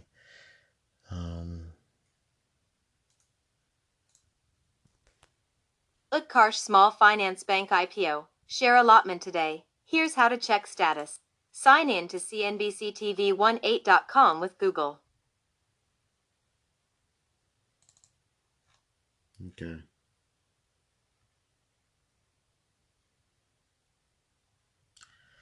All right. Well. Okay, Yotkarsh, I'm just gonna write you down. But people are saying it should be IPOing. Okay, so I'm just gonna give them some time. I don't know what that was about. That's what happens when you're messing with these companies trying to go public.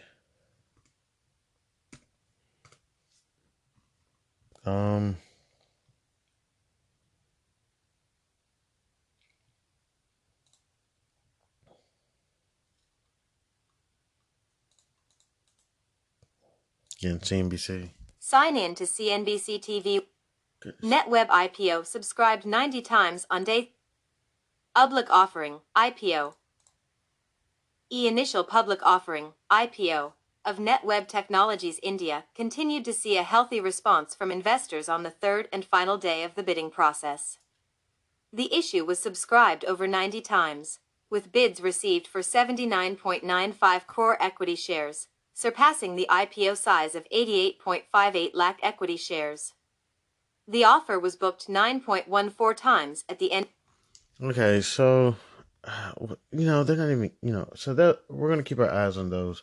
That just kind of messed me up because I'm kind of like, uh, I was kind of looking for their ticker symbols and hoping, but it looks like they're in like the bidding process or whatnot. They're getting everything figured out. So, on the other note, okay, so we're gonna move to, uh, we're gonna again, we're just taking our time. We're gonna take a quick break.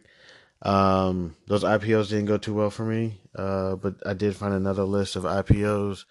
I can't even tell you IPOs to look out for upcoming. Let me see. It just says this week. Not sure exactly when. Opti Harvest, SRM Entertainment, Turnstone Biologies. Um, Next week, Surf Air Mobility. Um, got a bunch coming up. How much? It doesn't even say. 208 coming up total. Doesn't tell me exactly all the dates, but it just tells me moving forward. We have 208 IPOs. Let me see if I can see some of these dates. Yeah, they don't even have the dates on here yet. It doesn't look like it. All right, so the IPOs didn't go too well for me, but we're gonna keep moving. We still got.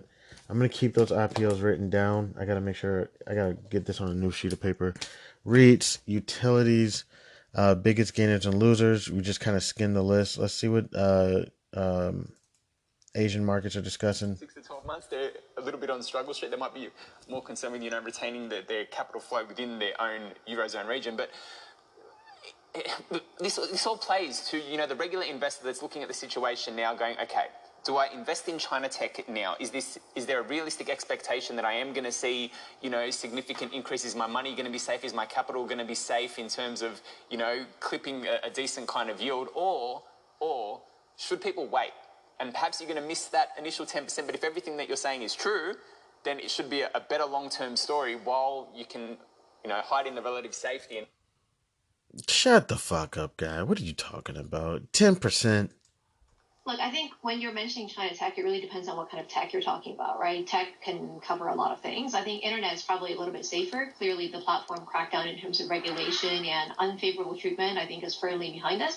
But if you're talking about China tech with relation to, AI, semiconductors, and domestic technologies, I think there's going to be a lot of, challenges for those companies still.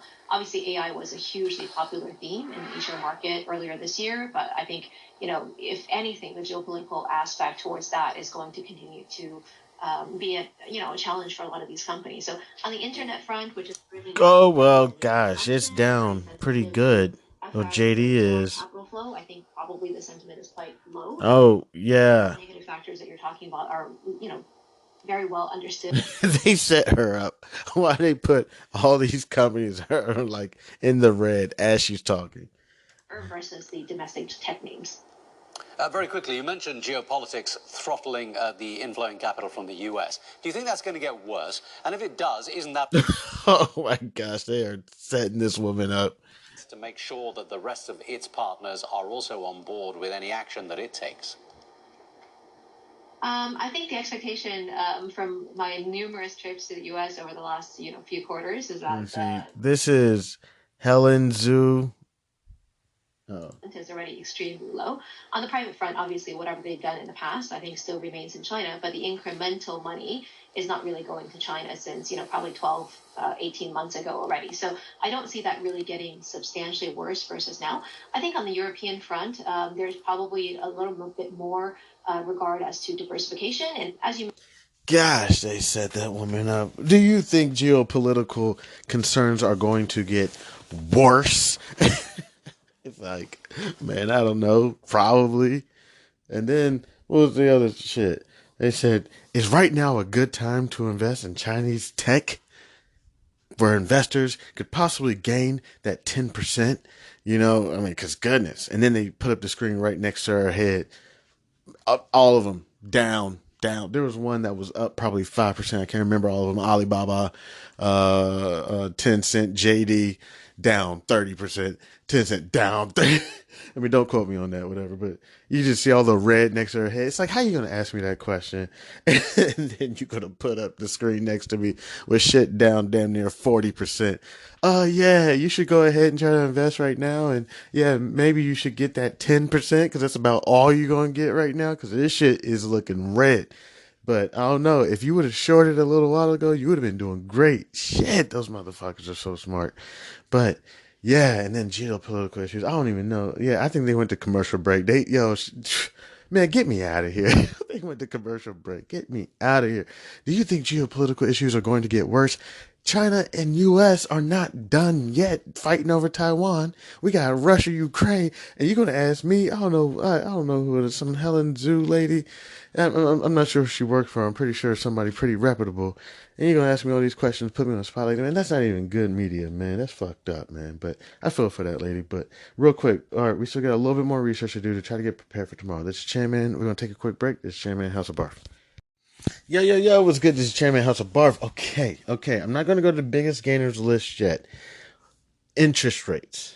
Interest rates are a huge topic. They've been for a year now, 2 years, 20 years, however many years you want to talk about them.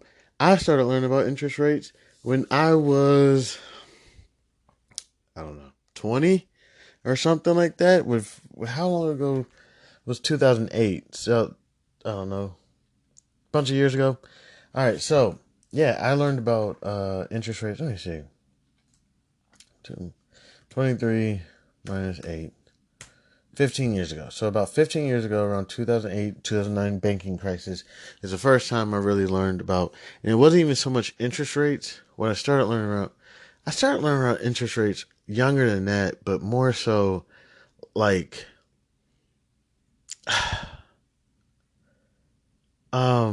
banks,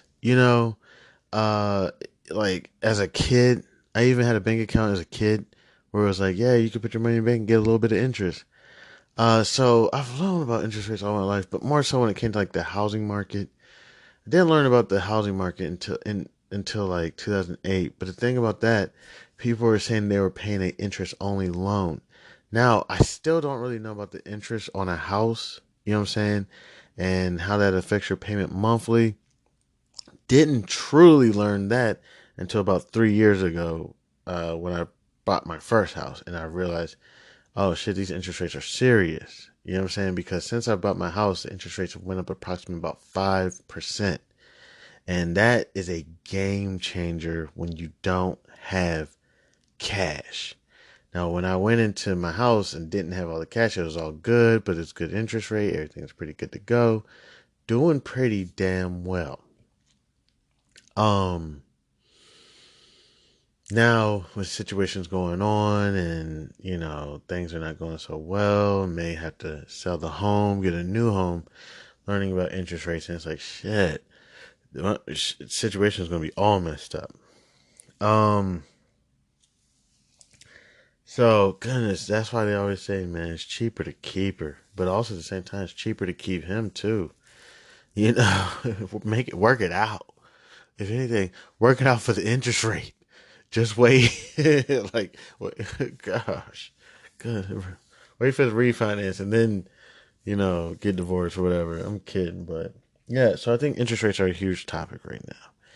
Now, I do think stuff like REITs and utilities are basically taken care of based off of monthly payments. That's what we really deal with, when you invest in housing. Now, there's other housing as well as you could possibly invest in, like commercial buildings. One way I attacked REITs yesterday, I believe it was yesterday, was through the cannabis industry. A REIT company that built or leased properties to cannabis companies. If I'm correct, I believe they even built laboratories for them. I didn't even check on to see how that stock or how that investment went and what they did today and whether it was a good decision. That's something that we got to do.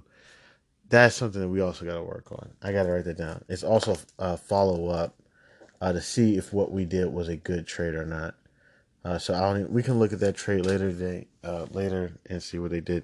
So, You could also go into companies, for example, like builders. So we're going to take a look. Let's go to the visualization chart, and we're going to go to, if I can, we're going to go to, let me see.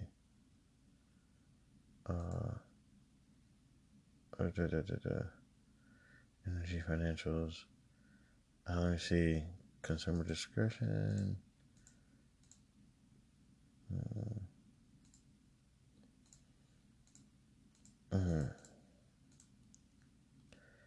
Oh man. Okay, so I can't do it with the visualization, or I just haven't figured it out. Give me just 1 second. Okay. Okay, actually I think I found it. All right, so yeah, see that you can even break it down through communication services, energy, financials, industrial, information technology, material, and real estate. Okay, so what I'm thinking about is real estate. That's what I'm thinking about. So let's go to real estate. Okay, and they're the ones that had a pretty good day today. I'm not saying materials. Materials look like it did fine. Information technology, there's like one company, Hashi Corp Inc. It went down 0.03%. Industrials, not too many. Waste Management Inc. Nothing too much. Financials actually has more REITs. Dynex Capital, Redwood Trust, Armor Residential REIT. Let's see. Energy has like one company, Palomento Real Estate, something like that. And then communication services like one REIT, Endeavor Group Holdings Inc. So I could probably pull those up and take a look at them. But we're just going to go to real estate. And these are the companies that were doing pretty well. So even in REITs, oh my goodness, just got a notification. Ripple went up to 84 cents. So you got specialized REITs, residential REITs, hotel and resorts, diversified, healthcare, office REITs, industrial, retail REITs. Okay, so I'm thinking, and the ones I'm looking at, specialty REITs did really well. Their green is just like really pretty. But I'm thinking more so residential. So let me see. I want to go to residential, and residential did pretty well overall. Specialized REITs did really well. But goodness, these specialized REITs, I want to see them again. This is like data, self-storage. Okay, no, that's specialized. Okay, so self-storage may be good. All right, but let's just go to residential. I'm just going to stay with residential because that's what's in my mind. And I can go to multifamily residence and single-family residence. So, multifamily residence. That's what I think I'm thinking about. Both of them. That's great. Let's take a look at multifamily. All right, so we got Avalon Bay. They did approximately 0.71%. Mid America 0.81%.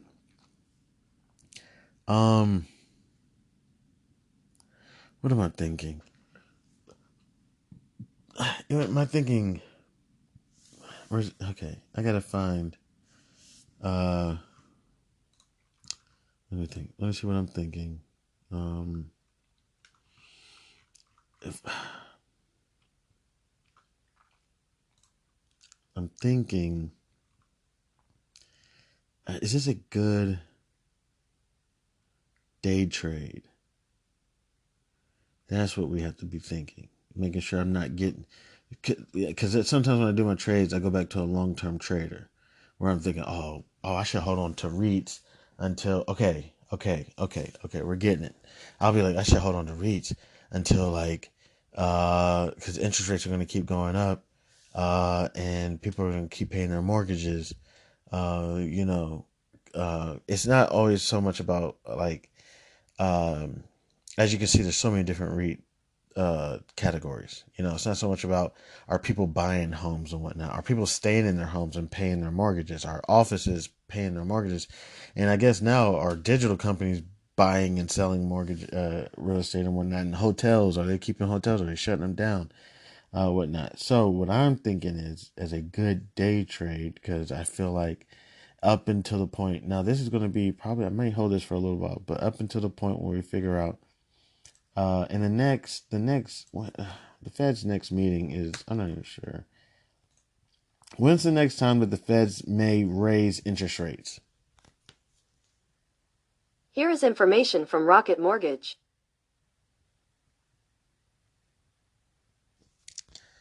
Okay, goodness gracious, just give me all the dates. Goodness gracious.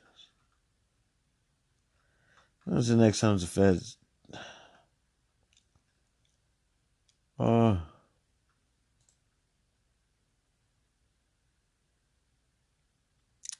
July 26th. What? What?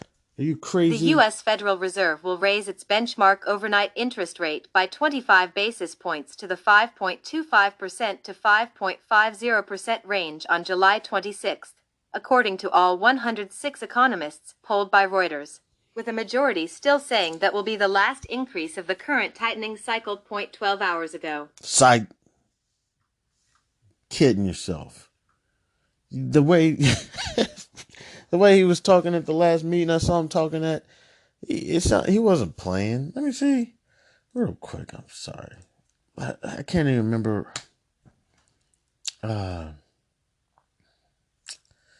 Jerome H. Powell addressing interest rate tightening. I can't even remember what he was wearing or what he was doing. Where was? Let me see. We see inflation persisting at high level. Oh, sorry. We see inflation persisting at high levels longer than expected, then we will, if we have to raise interest rates more over time, we will. What date was this? We see inflation persist. Gosh, I wish I would have seen when this person posted this. Give me the description. This was January 16, 2022. Not that. But even that, I'm talking about like a month ago.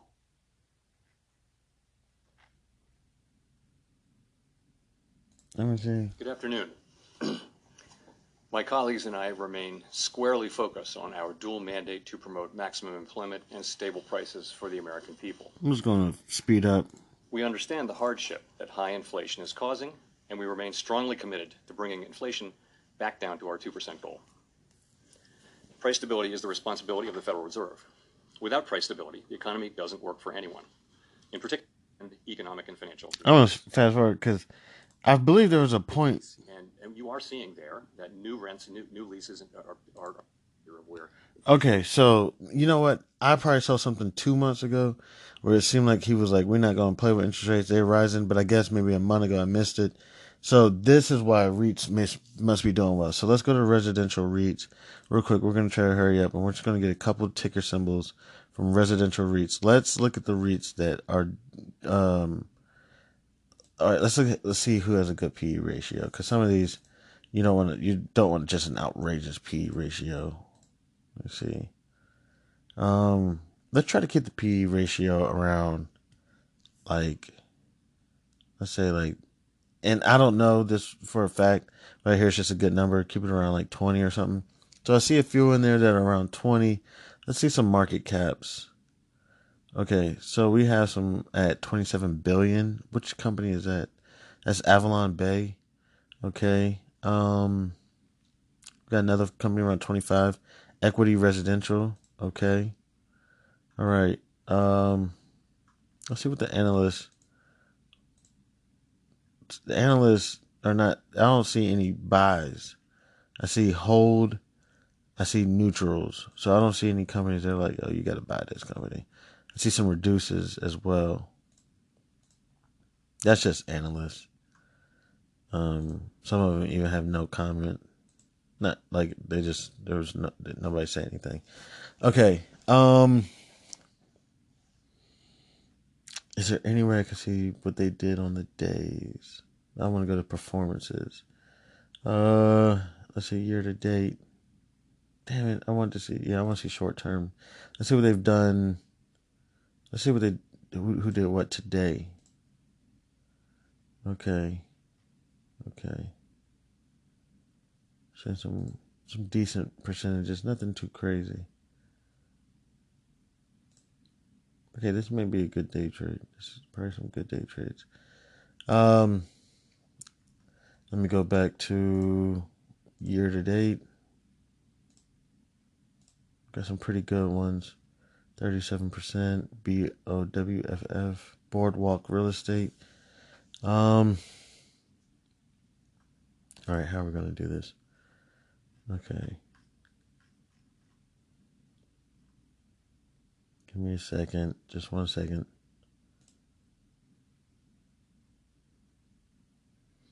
You know what I'm thinking about? I would like to do the multifamilies, but let's go single family.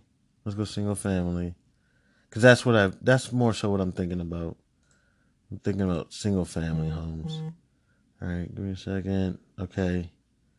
All right, let's go to the market caps. I'm just going to choose ones with. All right, let me do PE ratio first. I'll see all these PE ratios are out of control. They're like 40%. And just give me a second. Let me show. What's typically a good PE ratio? Oh, they didn't read it. Yeah, here. Let's see. Typically, the average PE ratio is around 20 to 25. Anything below that would be considered a good price to earnings ratio, whereas anything above that would be a worse PE ratio. But it doesn't stop there, as different industries can have different average. Okay, yeah, they can have different averages. Okay.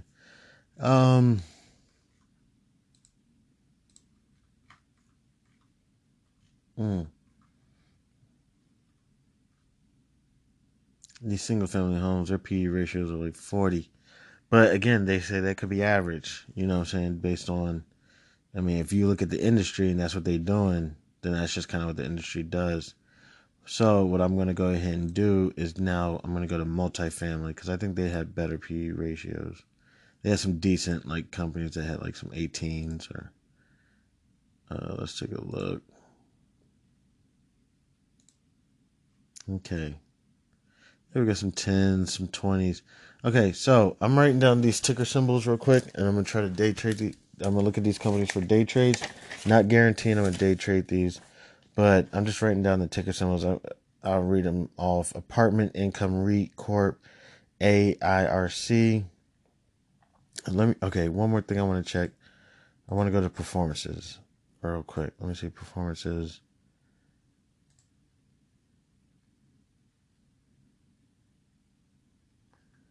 Should I go to the losers or the gainers? Because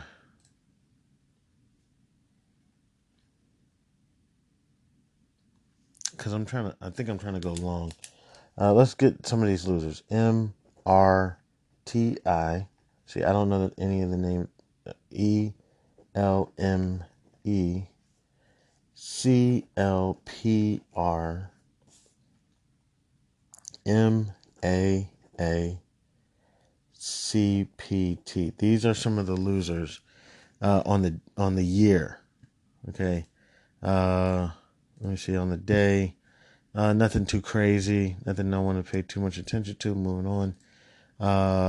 And then we're going to go to, again, PE ratios. Ones that have, price to earnings ratio. I can't even fully explain it. It's basically, I guess, how much the price is going to change based off of the earnings. I don't know. Don't quote me. We're going to get the PE ratios between, there's a PE ratio up here of like 140 UDR Inc. Goodness gracious, their PE ratios. And I don't know exactly what all this means. So, I just know what to kind of look for. So I see a BOWFF, BRT,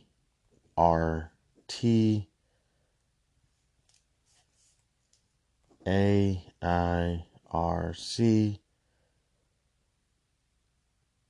Got a few more to write down. CPT. Oh, see, I have that written down twice. Okay, so that's IIPZF. CPT was in the losers, as well as its P ratio is halfway decent. Its P ratio is 19.56, so it's right at that threshold that I guess is an average. But again, you have to pay attention to the market. AIV, AVB, again MAA, so I'm not going to write it again. EQR, and I'm going to stop there. EQR ratio is at approximately 27. I guess I could just write one more and just do ESS. Okay. So we're still looking at REITs. We're going to try to day trade a REIT tomorrow. I think I'm just going to go to CNBC real quick. And I'm just going to see their news about housing and how's it going. Markets. Let me see.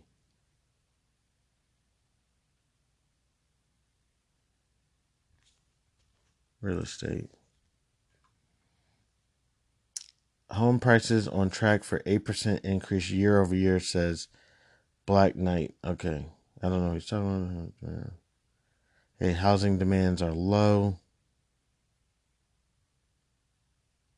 Let me see what this one says.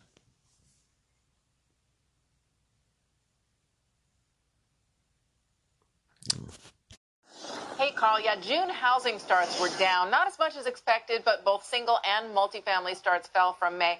I want to focus on single family, though, because that's where we have the critical shortage of homes for sale, which has reignited home prices. Single family starts fell 7%, both for the month and year over year. This after a massive jump in May that was revised lower. Builders said in the sentiment report yesterday that they were still getting strong demand due to low resale supply, but they're up against higher mortgage rates and high costs for materials as well as material shortages. Now, lumber is getting some chatter this morning after the starts report. Lumber prices are up nearly 15.5% since May. That is in part due to the Canadian wildfires and slower deliveries of lumber. That's a big hit to builders already paying more for other materials. Single-family building permits were slightly higher from May, but down 3% year over year. Builders are just being careful, especially as mortgage rates were over 7% at the end of June and... Okay. All right. So, oh, goodness. I gotta see if I can make some live trades tomorrow. We'll take a quick break. We're gonna run over some of these REITs. We'll see if we'll do utilities. We'll see how this goes. We'll see how long I can go. All right, this is Chairman. We're gonna take a quick break. This is Chairman House of Barf. Yo, what's good? This is Chairman House of Barf. All right, let's get started on some of these REITs. There were some things I was really appreciating that the lady she was on CNBC talking about REITs. I'm not sure exactly. I have to go back. What was she saying? I believe there was the lookout for lumber. Builders are still getting demand. I think interest rates for single family homes was starting around 7%, but there was a decrease in materials. Don't quote me, but I think that was stuff I was hearing. If we can get single family homes sold at 7%, I still think there would be a demand for them. So I think, and also for people who are still in the house. So I have to be wary of that as well. But I still think with the conversations going on in this, creating a lot of controversy, I still think REITs would be a good, quick idea. One moment, please. All right, my bad. Sorry, somebody just hit me real quick. It's just been a busy day. All right, so I'm looking at, we're gonna go down a few REITs real quick. Have MRTI. They were down approximately 8.4%. Great. This may actually be, and I just put some peanuts. I just got some peanuts. So this might be a pretty good. There's not enough information. They've been in business for a minute, like since 2004, but just not enough information. What's going on? Like, let me see if I can go to fundamentals. Okay. Like, I don't see their volume and whatnot. They used to be at 325, and now they're at 120. Goodness gracious. Let me see. Well, multifamily properties in Missouri, Arkansas, Alabama. Okay, so these are just a couple of things I'm looking at. I'm just going to do a quick chart. They look like they're hitting. They look like they're hitting resistance. There's no information for me of like if they're overbought or oversold. Volume. Let me see. Yeah, there's no volume. What's going on? Goodness. They're a $167 million company. That's not too big. Let's see what the insiders are doing. There's no information on that either. Okay. This might be actually a great day trade. I'm just going to go ahead and I'm supposed to be keeping an eye on another one. This one may be a very speculative day trade, and I'm not sure whether it's a call or a put because there is no information on. This is when you go to Investor Hub and see what people are saying about it. We're moving on. ELME.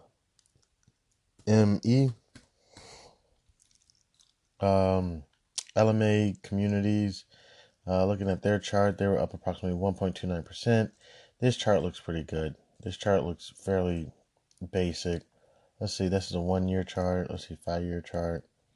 Oh, they're decreasing, but I'm starting to see.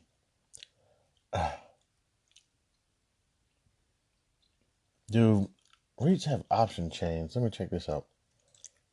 Because that's the thing I want to do. I just want to go ahead and trade an option on these REITs. Yeah, options don't have no REITs. So I'd actually have to purchase it. It has to be okay. So actually, ELME has an option chain. Okay.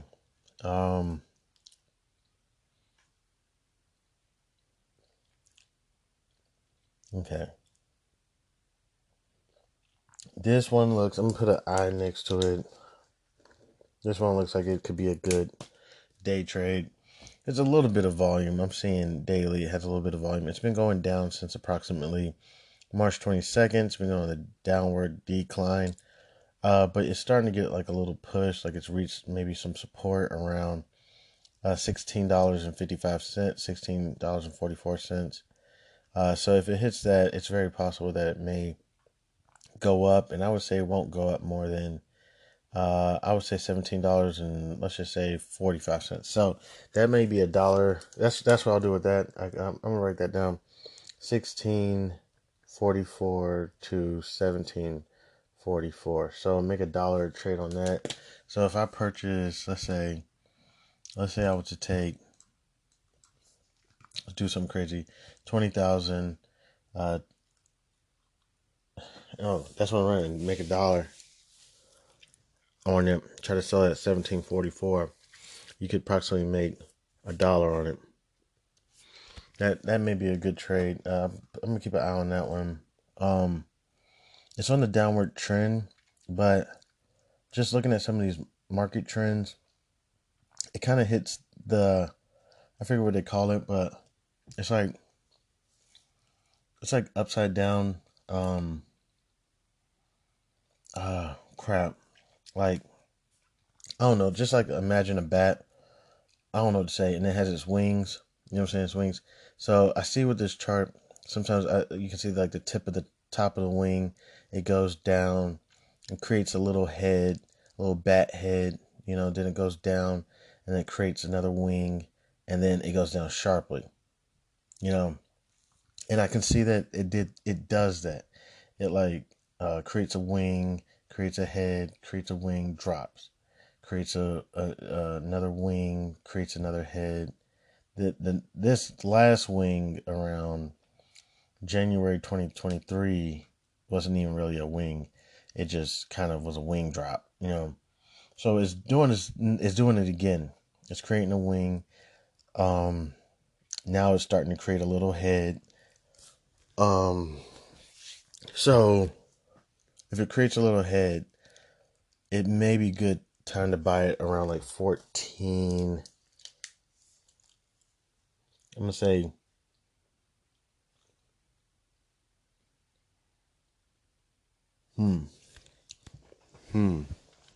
buy it around somewhere around 15. Maybe we even go down to 14.97. So ELME, maybe not. And this is not advice, okay? This is how I just do my research, okay?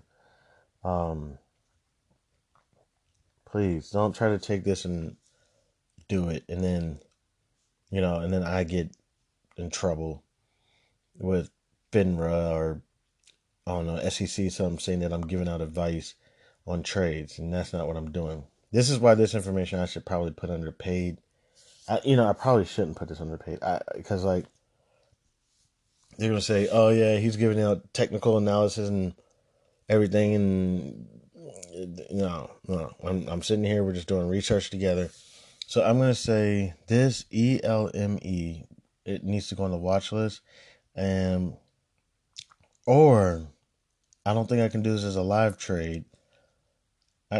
Short it or long put it up until about 15. So that's what we'll do real quick. Let me see, because we're doing day trades. That's why I got to get my mind right. I'm out of paper. All right. I gotta pause real quick. Let's take a quick break. This is Chairman Hasselbarth. All right, yo, what's good? All right, just out here looking at some REITs.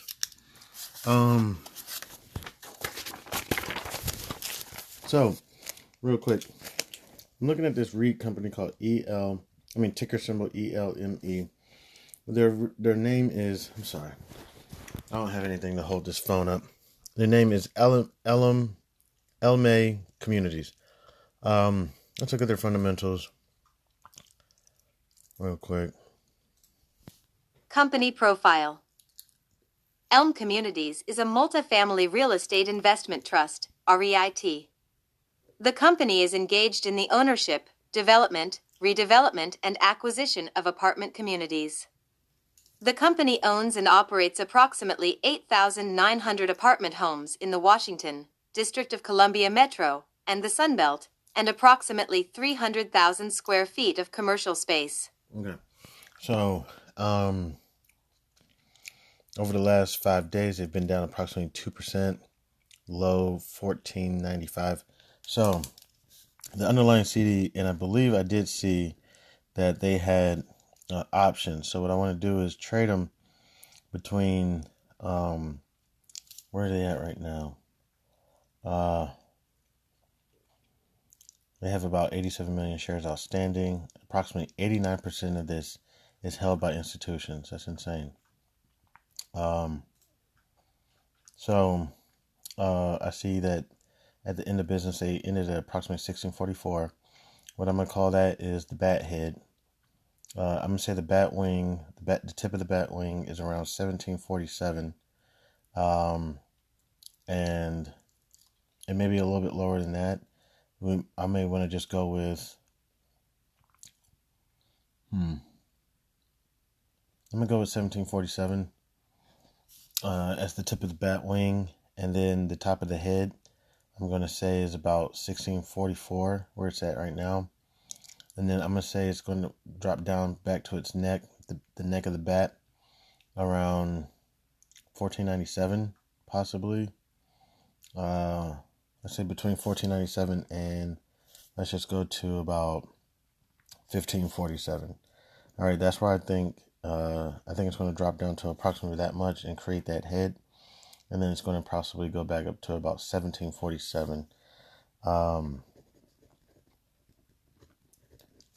So when I do this, what I'm going to try to do is buy myself a long put, probably with a strike price probably as close to 16 as I can. But that's only going to be for like another day, maybe 2-3 days. If I can't do that, I may be able to sell a contract, maybe short a call. And then I got to figure out, these are the prices of the underlying security, but I need to figure out the price of the contracts. That's what confuses me. It's like, okay, so let's go look at the contracts real quick. For example, what I mean, ELME, see, here it goes. So they got some contracts. So what's the end of this week? 21st. So, so the cost of the contracts. So let's just say I want to sell a call, and I'm looking at strike price 16. There is no strike price 16. Okay. So I got a 17.5. I got a 15. And I believe it's going to drop below 15. It's already below 17.5. But the premium to sell it would be $3 to sell the call. To buy the long put, let me make sure it be $2. Sorry, give me this 1 second. Oh, I may be able to sell a call at 15 strike price for 45 cents. Okay. So, I just got to figure out the price of the contract compared to the price of the underlying security, so that I can figure out, I can put my price for when I want it to sell in. So if I had to buy this at 45 and it's at 16.44, if the stock was to drop down to approximately about 14.97, how much would the contract be, so that I can hurry up and put that in and then sell, and then turn around and buy the long call or the short put, and when it touches about $17 and 25 cents, I think it's going to go up to approximately 17.50, but I'm going to want to get out early because I don't want to hold no short call or no short put, so because I think this is going to be a batwing. So that's just one REIT. All right, so I have several other REITs I want to go over real quick. Let me see, CLPR. We're just thinking of a few real quick. I'm just going to do a quick chart analysis. This one has similar characters. REITs, that's one thing I know about REITs. REITs have very similar characters. This one looks kind of like a gremlin. Doesn't really look like a bat. It looks like it has some bat moments. But this is an ugly bat. This is like a long, not long, but like it's like the wings are long, are thicker. They're longer. This one, like the heads are longer. So like the tip of the head of the last bat wasn't that long. It was between November 22nd and December. So it took like a month to make the bat head. And the wings, they're thick too. Like one wing is like, let me see, from like January 22nd to June 22nd, just to make that whole wing. And so essentially, I think this is going to, it's at a point right now where it's dropping, and it looks like it's going to possibly go up and create its first, like its wing. So if I was to get this one, I would say this one is going to go up. Just off this chart, it's not even going to go up. It's going to like stay flat at like what is it at right now? 618. So it's going to stay flat on 618. It's going to go up and down just a little bit. It's going to curve upward barely.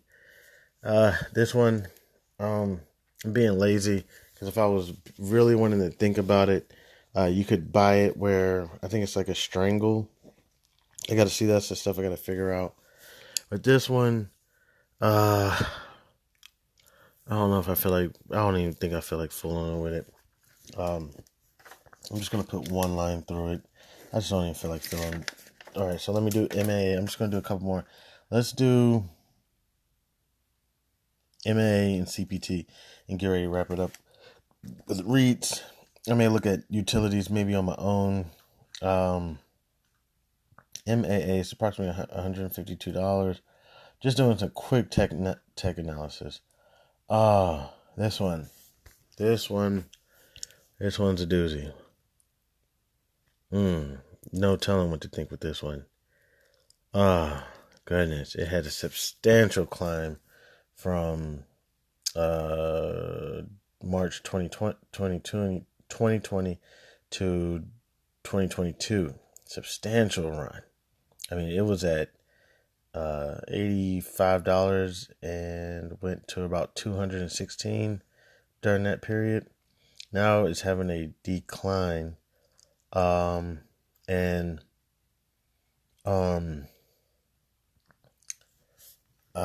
me see.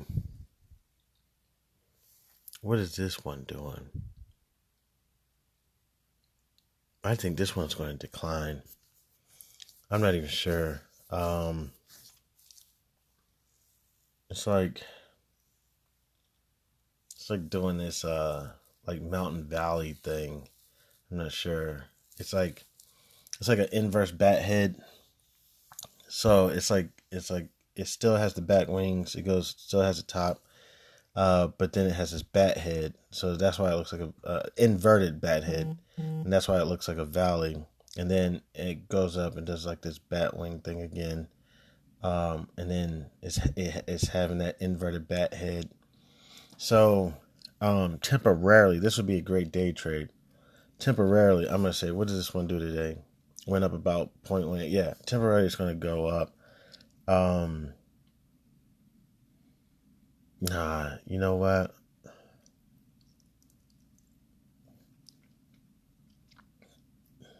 I think tomorrow's going to go down. Yeah, I think this will be a great day trade. What is this?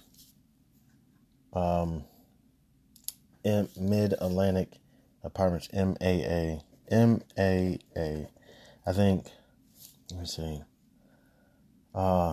This one's going to, let me see. And then it went down to about here. And then this one went up and went down to about here. Okay. Here. What's this? About 150, 146. So then the next drop is probably going to be about 130 something. 138. So it's at 152 now. 92. And I think it's going to drop to approximately about, let's say about 130 something. And I think the drop is going to happen possibly tomorrow. Yeah. So it had a little bit, it went down, had a little bit of a run. Didn't give it that pop that it normally does when it's going to have a substantial steep. But it looks like it had a little bit of a pop. Just a little bit. It went from 151 to 158. Where normally, like when it's down, like let's take a look at some of these downs. It was at 165, jumped to 190, fell down to 148. Then went from 148, had a climb to about 176, down to about 147. This time it had a from 147 to about 155. Not the increase that it's normally having, but that's that. It had its little run, and now I think it's going to drop. And I'm going to say, let's not go too crazy. 144. Let's go.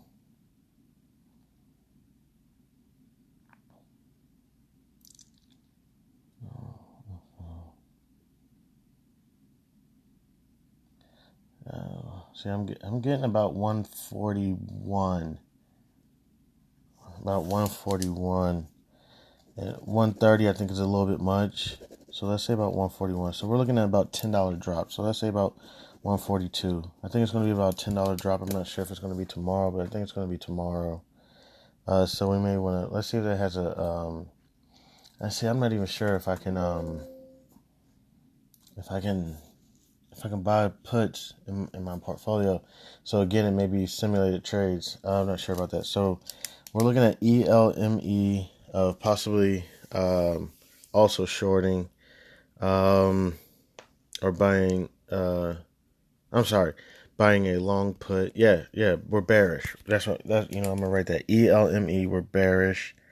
But then once we do the bear, then we're going to be bullish and ride it to hopefully 1747, or if we can buy contracts. On MAA, we're definitely bearish. Let's just do CPT real quick, and then we're going to go ahead and probably get ready to call it a wrap. I'm still going to try to do some research. That's the other thing. It's just kind of like, if somebody wants to stick around with me and just do more research, more than welcome. I wish I could just keep the mic on. But I think I'm going to you kind of get the concept of how I'm doing some of my research. I'm going to be looking into some utilities as well. So yeah. So trades for tomorrow. ELME. And they could be simulated, they could be live, depending on what eligibility I have. Bearish on it. MAA. Let's take a quick look at CPT. Camden Property Trust. All right. Let's say some peanuts. Oh goodness. Ooh, this one. What are you doing?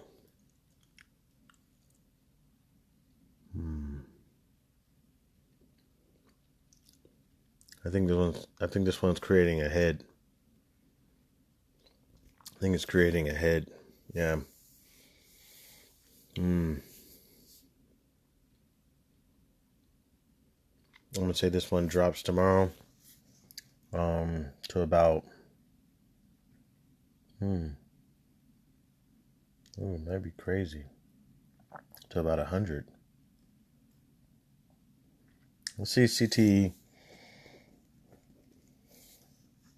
Purchase around 111. This one's going to drop to about 100. About 10 shares. 10 points, $10.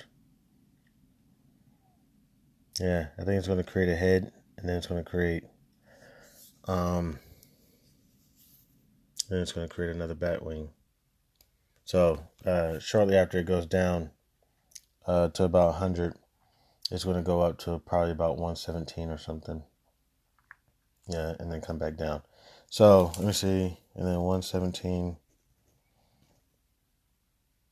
down to again about